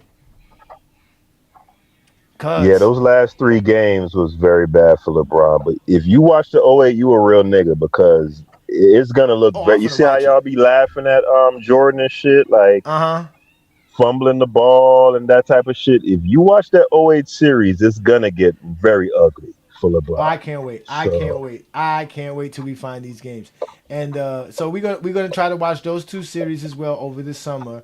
And the reason I want to watch 2010 was I saw a video recently where LeBron got his MVP in 2010 versus Boston, and in the graph that they showed for LeBron's MVP season, what he did for that year, they showed you his stats and stuff like that. They mentioned how he had 4 player of the months, oh and my god, the player of the month is y'all gonna with these very big. player of the months. But I'm just saying, I listen. That's why I got to watch the game because I want to make sure that what I saw came from the game itself. Because the guy posted the like clips and he just showed it, so I don't know if it was actually from the game or if it was another show that he saw and he just threw it in there. So that's why I want to watch the games because I want to see when they hand him the award or when they talk about him winning the award if they mention player of the month. That's all. You know me. You know this. You know me. I gotta rub it in, man. I gotta rub it in, man. I gotta rub it in, man. Oh That's what my we do around god. here, man. We gotta have Hey, a but you lot know of what though, fun, hey man. Johnny? We think Huh? about it, right? Like we really think about like the NBA is really really tough, bro. Because even the greatest players, you could pick any player and you could find a series or two where they was just dog shit, right? Mm-hmm. Um, I always think about Dirk, man, in '07, and I just felt so bad for him that year, like because he just dominated in the regular season. They won But I think there was. 60s. But I think they wasn't won there another? 67 games that No, year. they were the number one seed. They won like, but I think there was another year where he didn't play good. 'Cause I don't know if it was, I don't know if that was the series he didn't play good in 2007. I think there Yeah, was yeah, that's another when he year. lost in the first round to I know he lost in the first round, but I don't know if he played bad or not. I don't remember nah, if he that was the played series he bad. played. He He shot played like bad. 30 something percent. Yeah, yeah, yeah. He Okay, really struggled against that's when he started getting the choker name, right? That's when they started saying they started yeah, treat that's like when Harden. they They was started treating hitting him like him. Harden, like Hey, Harden. and He you was know what's basically messed up, Harden, hey Johnny? He had to huh? accept the MVP award after losing that series. That's Yeah. damn. That's ooh, ew. Oh, that shit was nasty. Damn. Now that you say that, Yeah, bro. that's probably the only MVP that we can think of that got their MVP while not Mm-hmm. playing in the playoffs. That's when that Nasty. overrated. Overrated. David Hasselhoff. No, they were that, and that's another reason why nobody thought Dallas was going to win the finals because they was like, oh, there's no way Dirt's gonna pull this off. Dirt's known for choking. hmm This is ready made for the Heat. This is some bullshit. That's what everybody was thinking. Like, yo, fuck, like, damn. At least they were supposed to win it next year, not this year. But now they got to face Dirt. There's no way they could lose it. And obviously, history was made. I blame Dwayne Wade, honestly, bro. He said, I "Don't know do that. Don't LeBron. don't start trolling me today. Don't do it. You've been I'm good all not. day. I'm dead serious. I'm dead Don't do serious it. Don't because do it." you know, I yeah, blame LeBron, Spoelstra. That's who I blame. I always blame LeBron, Spoelstra for LeBron, 2011. LeBron blew house money, yes, but for me, I just didn't think Wade was selfish enough. In that game 2, when he had 36 points, he hit that 3-point shot in the corner, right? And he held the gooseneck up. Mm-hmm. And him and LeBron was doing the little punching thing that they do. They come out of the timeout that Dallas called, and he started deferring to LeBron. Like it was very obvious to me. I know it wasn't just on him. That was part of the team was doing that, but they blew that game too. There was no way Yes, they were supposed to lose that game up they were not 13 supposed to lose that game at with all. six Lord have minutes left, mercy, bro. But he bro. supposed to come out on his Kobe shit. Wade was on fire that game. Fuck LeBron, right? Yeah, you worried about what the media gonna say if he don't get Finals MVP. Fuck all that, nigga. Go out there, nigga. Get 40 points. Close the game, bruh. They came out, ran like 3, 4 plays for LeBron, and it went to shit. Hey, So that's another series we could watch. But we've watched it so many times. But you know what? That's what Dwayne Wade did game 3. In game 3, Dwayne Wade went out and balled and then looked back. And the Heat won game 3. So that's why they thought in game 4 was going to be the same way. LeBron going into game 4 is like, hey, Dwayne Wade's going to take over. Like, this is what we did. This is he how did. that He had 32 points. Your that's boy what had but 8 points. no, but Dwayne Wade in the fourth quarter didn't do nothing. He didn't score for the last 7 minutes in the fourth quarter in game 4. Dwayne Wade didn't do nothing too in the game 4. That's what I'm saying too. Where it was time because they didn't now, like you said, they're not gonna go to him because they were winning. They're gonna go to Dwayne Wade. They brought Dwayne Wade on the floor. They kept going to him. Dwayne Wade started shooting threes and bricking. Exactly. I was looking at that roster. You talking about the 2011 Dallas Mavericks, right? Yeah. Yeah. I was like, damn, they had, it was Dirk Nowitzki, Jason Kidd, Jason Terry, Sean Marion, Tyson Chandler, Paige Mm-hmm. Storakovich, and Mm-hmm. Karan Butler, I think, and Corey Brewer. I was like, man, damn, they did have a Hey, nice yeah. little squad. What's it called? Brandon Haywood. Brandon Don't Haywood, forget Um, yeah. Stevenson. Stevenson was a good defensive player. Deshaun Stevenson. They had, and mind you, they had just added Jason Kidd like a year or two ago. They had just brought Sean Marion into the team a year or two ago. So they were actually building that team to get to that point because they had restructured after the 2007 debacle. Hey, So and from 2008, 9, and 10, they were building that team up. We got to give a lot of props to Jim Carrey. Well, his name is escaping me. What team? Jim Carrey. Goddamn, he looked like Jim Carrey, man. He took the Pacers to the finals a couple years ago. He was a coach on the Mavericks that year. Rick Carlisle. Carlisle. Yeah, yeah. That was a good Carlisle. championship coach. Yeah. He said Yeah, Jim Carrey. he's a. You never heard that before? They always say he looked like Jim Carrey. I've never heard that before. But just like I That's picture it in my mind. crazy. He does look like Jim Carrey. That's why I laugh. It's so funny. That is funny. He does look like. But he's Rick Carlisle is an amazing coach. What he did with the Pacers, running full court press like the whole year, like some college shit, just incredible, bro. You can do that when you got the dogs. Coach. You can do that when you got Naismith and Nimhard and stuff and Pascal Siakam. Like you can do that when you did. It's the same thing with the Bulls. It was like, yo, the Bulls were running full court press, and I was like, well, you can do that with Scotty and Ron Harper, but like, no, they be doing it with why you ain't say Jordan? Why you ain't say? No, because like you said, because like you said, Jordan got to conserve his energy, man. Like I told you, man, Jordan got to score 70 points. So we can't have Jordan out here playing full court 90 feet, man. Jordan's about to score, man. We need Jordan to score. So same way we know we ain't gonna see Scotty average more than 23, like Brandon said. But still, like you said, when you have that personnel, bro, you can do stuff like that, and that's the smart thing about coaches. Some coaches are smart; they know how to utilize their personnel very well. Some coaches don't care about their personnel. Some coaches try to force their personnel to fit their philosophy, and if they don't, you're the problem. There's some coaches that are not really good at adjusting their philosophy to their personnel. Nah, but he's incredible though, Johnny. I mean, no, he's a good coach. If Halliburton doesn't get injured, they got a legit shot of winning the NBA Finals. Yeah, they did. They really do. They really did. It was sad that he got hurt. They really did. Now we gotta wait to see what happens with them this year. But it don't matter because you know what it is, right? You know what it is now. You already know this. Miami. This game in I don't June, like. Hey man. Johnny, I don't like the roster construction. I don't see. Wait till we get the GOAT. Wait till we get the GOAT. What, Pierre? You don't like it? What, Pierre? You don't like it because of y'all don't have enough shooters? That and I just feel like Giannis and Bam are redundant. Like Bam is like no. No, what? No, that's gonna be a dangerous combo.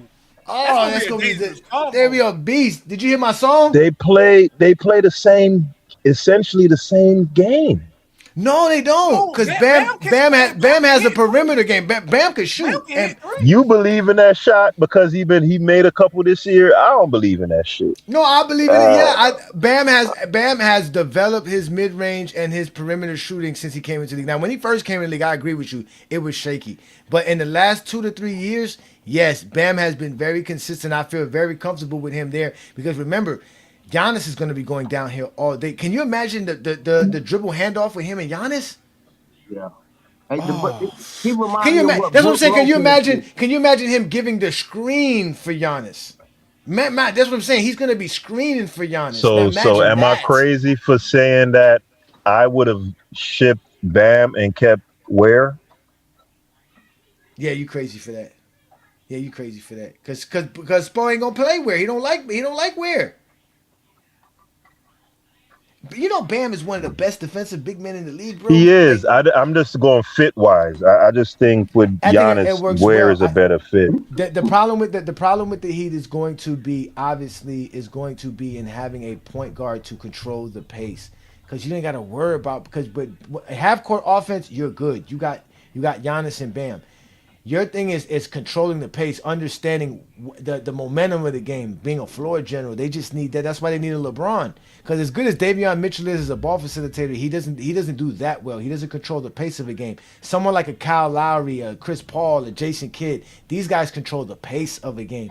That is very unique to find in the NBA. So that's what we need. But we have everything. We just talked about how good of a shooter Wiggins is. We still gonna have Pella Larson back. We're gonna have Bobby Portis there. Bam could shoot. We're gonna be good. And if LeBron comes, supposedly there's other people just waiting to come play with LeBron. And if we don't get LeBron, what do you think about having like DeRozan? Because that's what people were saying, that if the Heat don't get LeBron, DeRozan's on the list. Nah. He played 90s ball. Like, if you got DeRozan, he's gonna be perfect for the Heat. DeRozan's a monster. We need that shooting shooter. 50 million mid-range shots with Bam shooting mid-range and Giannis trying to go down. Nah, that's you know nasty. damn well, Bam That ain't is gonna nasty. shoot. If we get a DeRozan, Bam's gonna shoot like 6 times a game. You know that. Bam ain't shooting shit. Bam's gonna be dribbling and playing Nah, defense and doing Johnny, everything else, man. they need some shooters. They need some 3-point shooters. They bring back Fontecchio. Oh my We're god. gonna find it, bro. Listen, if we can make 2 finals run with a young Bam and Jimmy Butler, how can we not make a finals run with Well, this yeah, Bam that's a good and point. Giannis? And mind you, we made those run with guys like Jay Crowder on the team, Max Cruz, Dragic. You know what I'm saying? Gabe Vincent, Caleb Martin. Come on, bro. Pat Riley's gonna find those guys. That's true. That's true. That's what I'm saying. That's what I'm saying, man. So you with me, right? Biscayne and June. I just don't Fuck like meeting them up to two argue. together, man. I just don't think. I guess I got to see it, bro. Fuck meeting up My to argue. faith. We gonna meet up on Biscayne in June in 2027, Peter. Who That's out where there, we dog? finna be. And then how much they gave Norm? Who ended up snatching Norm again? Was it the Sixers that Chicago. snatched him? Chicago, 2 years, 45 mil. Oh man. We couldn't give him that. He shout out to Yeah, Norman it's too Powell. much money. Yeah, No, too I'm much telling money. you, we good. People that did. Wiggins is motivated now. He goes back to his normal position, the third option position where he likes to be. Perfect for him. You got Oh, Nah, forget we added gonna be Added really Hardaway. good. I forgot too. We added Tim Hardaway Jr. We got Tim Oh, Hardaway we got Tim Jr. Hardaway Jr. Yes, we got Yeah, Tim that's Hardaway Jr. about a week Oh, ago. I ain't mad at that. That's what I'm saying, bro. You gotta I ain't trust the mad at that at Godfather, all. man. You gotta Hey, you know trust what? the Godfather, man. Hey, you know what else is scary about Giannis and Bam still being on the same team? Look, imagine them two in practice. Bro, you talking about damn steel sharper than steel. Like those two guys, it's only gonna make them each one of them better in the first place. It's a advantage going against anybody. That you put your two up against these two, I guarantee those two will probably beat them. They're gonna outwork them on both ends of the court. It ain't no Rudy Gobert shit where it's just defense and he a bum on offense. These guys can play and both ends. and talk about that. Somebody asked me to talk about this. You saw Bam winning Tyler Hero shit, right? You saw that, right, Peter? This morning? I saw the pop up. I never clicked it though. Where he punched him. Punched him. They had into a physical Oh altercation. damn. Supposedly, Bam Adebayo swung and hit Tyler Hero in the face because Tyler Hero said something about him recently in social media. So that lets you know he already doing the Giannis thing, because you know Giannis says he has no friends and it's perfect. Now he's showing Giannis that I'll punch my ex teammate to win a championship. Damn. Where did Tyler go again? He went to Milwaukee. Where he from? He from Milwaukee. He went to the Bucks. Oh, that's right. Yeah, but they He were gotta supposed to be stay. He somewhere gotta in stay Vegas. healthy though. That's the Yeah, he only gotta stay thing with healthy. Yeah, Tyler. he gotta stay healthy. But they were somewhere in Vegas doing some kind of basketball event, some way, somehow, and Bam That's approached him, crazy. and supposedly he swung on it. And supposedly there's a picture of Tyler Hero with a little black eye and a little swollen eye. See, I don't be liking that these big ass niggas be. See, that's why. That's why I don't like when big niggas be getting on little niggas though. See, that's why my nigga Max had the strap. Cause big niggas always be want to throw their weight around and shit. Like a nigga That's won't why. But you wait gotta watch what outside you the say. arena. Yeah, You gotta watch what it's a you say. thing called Bam is the last watch your person to mouth. talk about, man. Bam has been very professional. Bam has been a great teammate. Bam ain't say nothing negative Hey, about you. He ain't got nothing to say. So for you to man, say you something can't be about Bam, punching on a nigga though, I man. know. That's but Tyler you Hero, Tyler Hero's from the hood. Tyler Hero, like they say, see. No, he one Oh, of you us. see. no, Bam. You already know what Bam represent. Where he from? Yeah, that's North Carolina. He from Hit his Pineville. ass with them Look, Nigerian hard ass Nigerian hands, nigga. no, You know no, that no. shit like crocodile skin, nigga. The bop. Bro, that's where most of our ancestors came from, right? From Jamaica and Haiti, right? You know that, right? Yeah, that's a fact. From Nigeria and Benin and Yeah. Mm-hmm. that what they call it, the bite of Africa? Is that what it's called? The The bite bite? of Is that what Benin, the the bite of bite of Benin? Benin, Yeah, the bite. Yeah, and the that part bite of of the Africa. Biafra. Yeah, man, Yeah, that's what it's all Haiti had about, man. a lot of Hausa, which is still Nigeria. But Yeah. y- yeah, I don't like that, man. Like I don't like. I'm the type of nigga and shit, nigga. Hey, Look, I'ma Hold on, wait. catch your ass, bro. What? Oh, that's what Lamont did. I knew Lamont would do that. Shout out to Lamont. I'ma try to clap you, bro. hey, Like your big hey, ass, put your hands on me, bro. Like, hey, hold on. Hey, Peter, let me help you out with it. I'm gonna see if I can see. I'm gonna push for it. Mm-hmm. Okay, you know how we got four people in the protective class. That's children, women, the elderly, and the disabled. Yeah, that's awful in most societies, but definitely here. I'm recommending. Why don't we just put the short men in the protective class too? Because you know what I'm saying? Because I feel bad if I slap a short guy. Like yeah, like, bro. But think about it. We the short guys to a 6'9", nigga. I know, but I'm saying like you watch them out. Like shit, you know what I'm saying? Put watch them out. I don't know. I'm 6'4", $175. Well, actually, I'm a $180 now, man. So I don't know how much my height will make a difference. But I'm too Yeah, grown to be fighting nowadays, man. I ain't gonna right. fight you, Everybody man. You fighting know these what? days. I'm dialing 911. Hold on, sir. Let me Right? Yeah. 911. Yeah, that's a crazy nigga here upset about Michael Jordan. Can you come get this man? Yeah, but and sometimes you can't push it too far. Females do it all the time, but you don't supposed to hit a female. And if you're a taller Nah, guy, you're not supposed to. little Get guy away. talking mess to you, you don't haul off and hit him. If you can't run away from a female, I feel bad for you. I don't care what Right, anybody tell me. You're not a punk running away from a female. You should not be in no physical altercation. If a woman's trying to hit you, just run. Just go and run. Now there might be some women that can catch you nowadays, boy. The way these women play, these women don't play these days, boy. short dudes is in there with trans gentlemen and yeah, short men. I put them in the same. I get no points in beating up a short dude. I just don't. Nor if I beat up a gentleman. Yeah, no. Yeah, it's all good. I Yeah, wouldn't do it man. because you trying to get popped. Yeah, But yeah. anyway, But but we. hey, represent Bam. That's North Carolina. Put a stamp on it again. The Oh, exposer. yes, we definitely gonna represent Bam because like I keep telling y'all, it is gonna be Biscayne in June. We are winning a championship next year, ladies and gentlemen. LeBron James will come to Miami, and we will win another championship. LeBron James will. Hey, Johnny. Uh huh. On some random shit, right? Okay. What did you think about Homegirl clapping dude in North Lauderdale? Uh, Who? by the Oh, you ain't see law. that video No, I in didn't know. I did Walmart? see the. I did see the video. By the law, she was wrong. Oh yeah. The black girl. She Mm. never. She never. She never. You are supposed to flee. You supposed. The only time you're supposed to use deadly force is if you have no choice of fleeing, and she doesn't have the complexion for the protection. Well, who runs up on a So you firearm? add That is those so to it. It's stupid. like it's hard. Not that's Man, she also true. clapped Who that runs up on man, that? bro. That's I think that's what can save her. But it's the fact that she had it out and she was because you're not supposed to what do they call it banish whatever Brandish. you're not supposed to show your firearm like that's Brandish. yeah brandish you're not supposed Look, to brandish a firearm yeah exactly you're not supposed to brandish thank you for that you're not supposed to do that even if we're in an open state it's open carry but you can carry but she literally had it out in an altercation situation like right. she didn't avoid the situation, which is what you're supposed to do. You're supposed to avoid, and if you have no choice, now I have to. Now, if she would have stayed in her car and he would have approached her car, she had all rights to do such.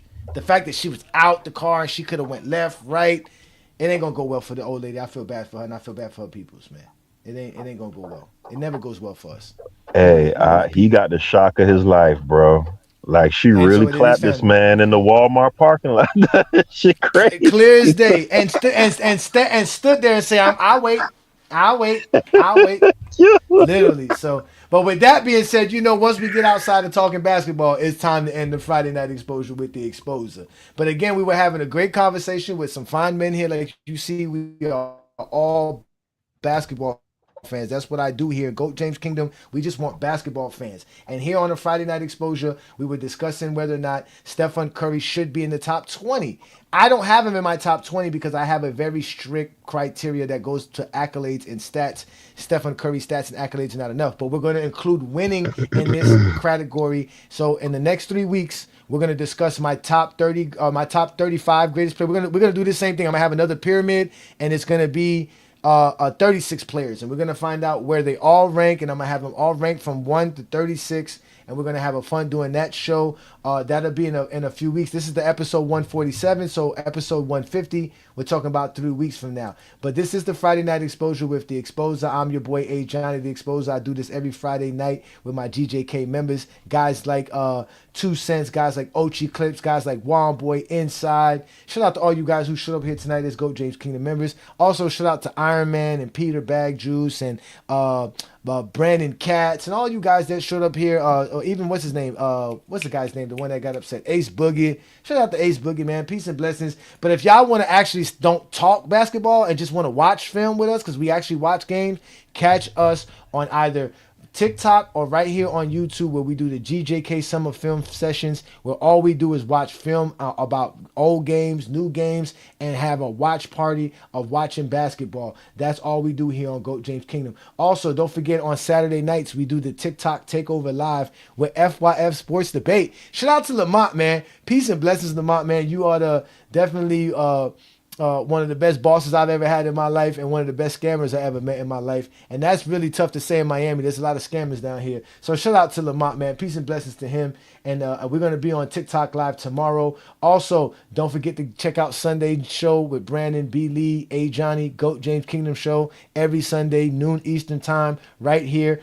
Hopefully, we get to discuss LeBron James's choice, but if not, we're going to discuss again, where will LeBron go? What's the best option for LeBron? That's what we do here in GOAT James Kingdom. But again, if you like this content and you want to support us, become a GOAT James Kingdom member. It only costs $4.99 to support what Brandon and I do here, and you have access to exclusive content, material, perks like exclusive contests and merch. All kind of stuff happening to you, man. Again, this is what we do here in GOAT James Kingdom. And just in case y'all don't know, I'm Ajani the Exposer. I'm a Miami Heat fan. And next year, my Miami Heat will win the NBA championship. You can argue with your mama. We're going to get up out of here. It's been another great Friday night right here on the Friday Night Exposure with the Exposer. Y'all have officially been exposed by the Exposer. Hide your kids. Hide your wife. There's zesties running around. Peace and blessings, y'all. We getting up out of here.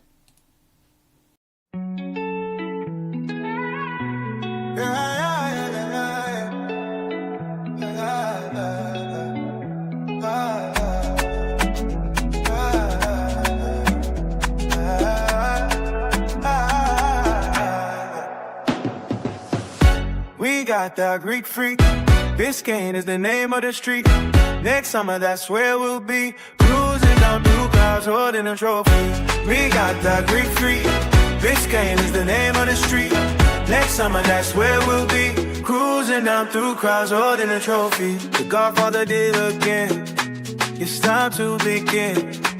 The Heat's gonna win with the 7-foot Nigerian. Two big boys to make big noise. Best duo in the East. These boys bout to feast. Riley is beast and Sport bout to unleash. New terror in the league. You cats ain't hearing me. This is Heat in 3rd degree. We making this decree. Let the title goes to Miami. Confetti parade down Biscayne. This is why I love this game. We got the Greek freak. Biscayne is the name of the street. Next summer, that's where we'll be. Cruising down through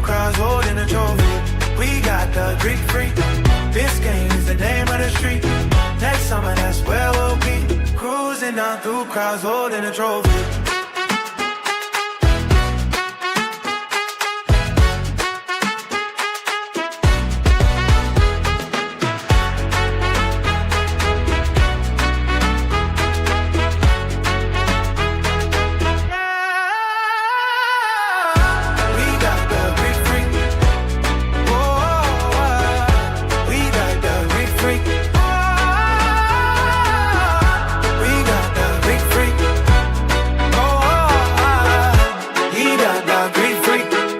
Down through crowds holding a trophy.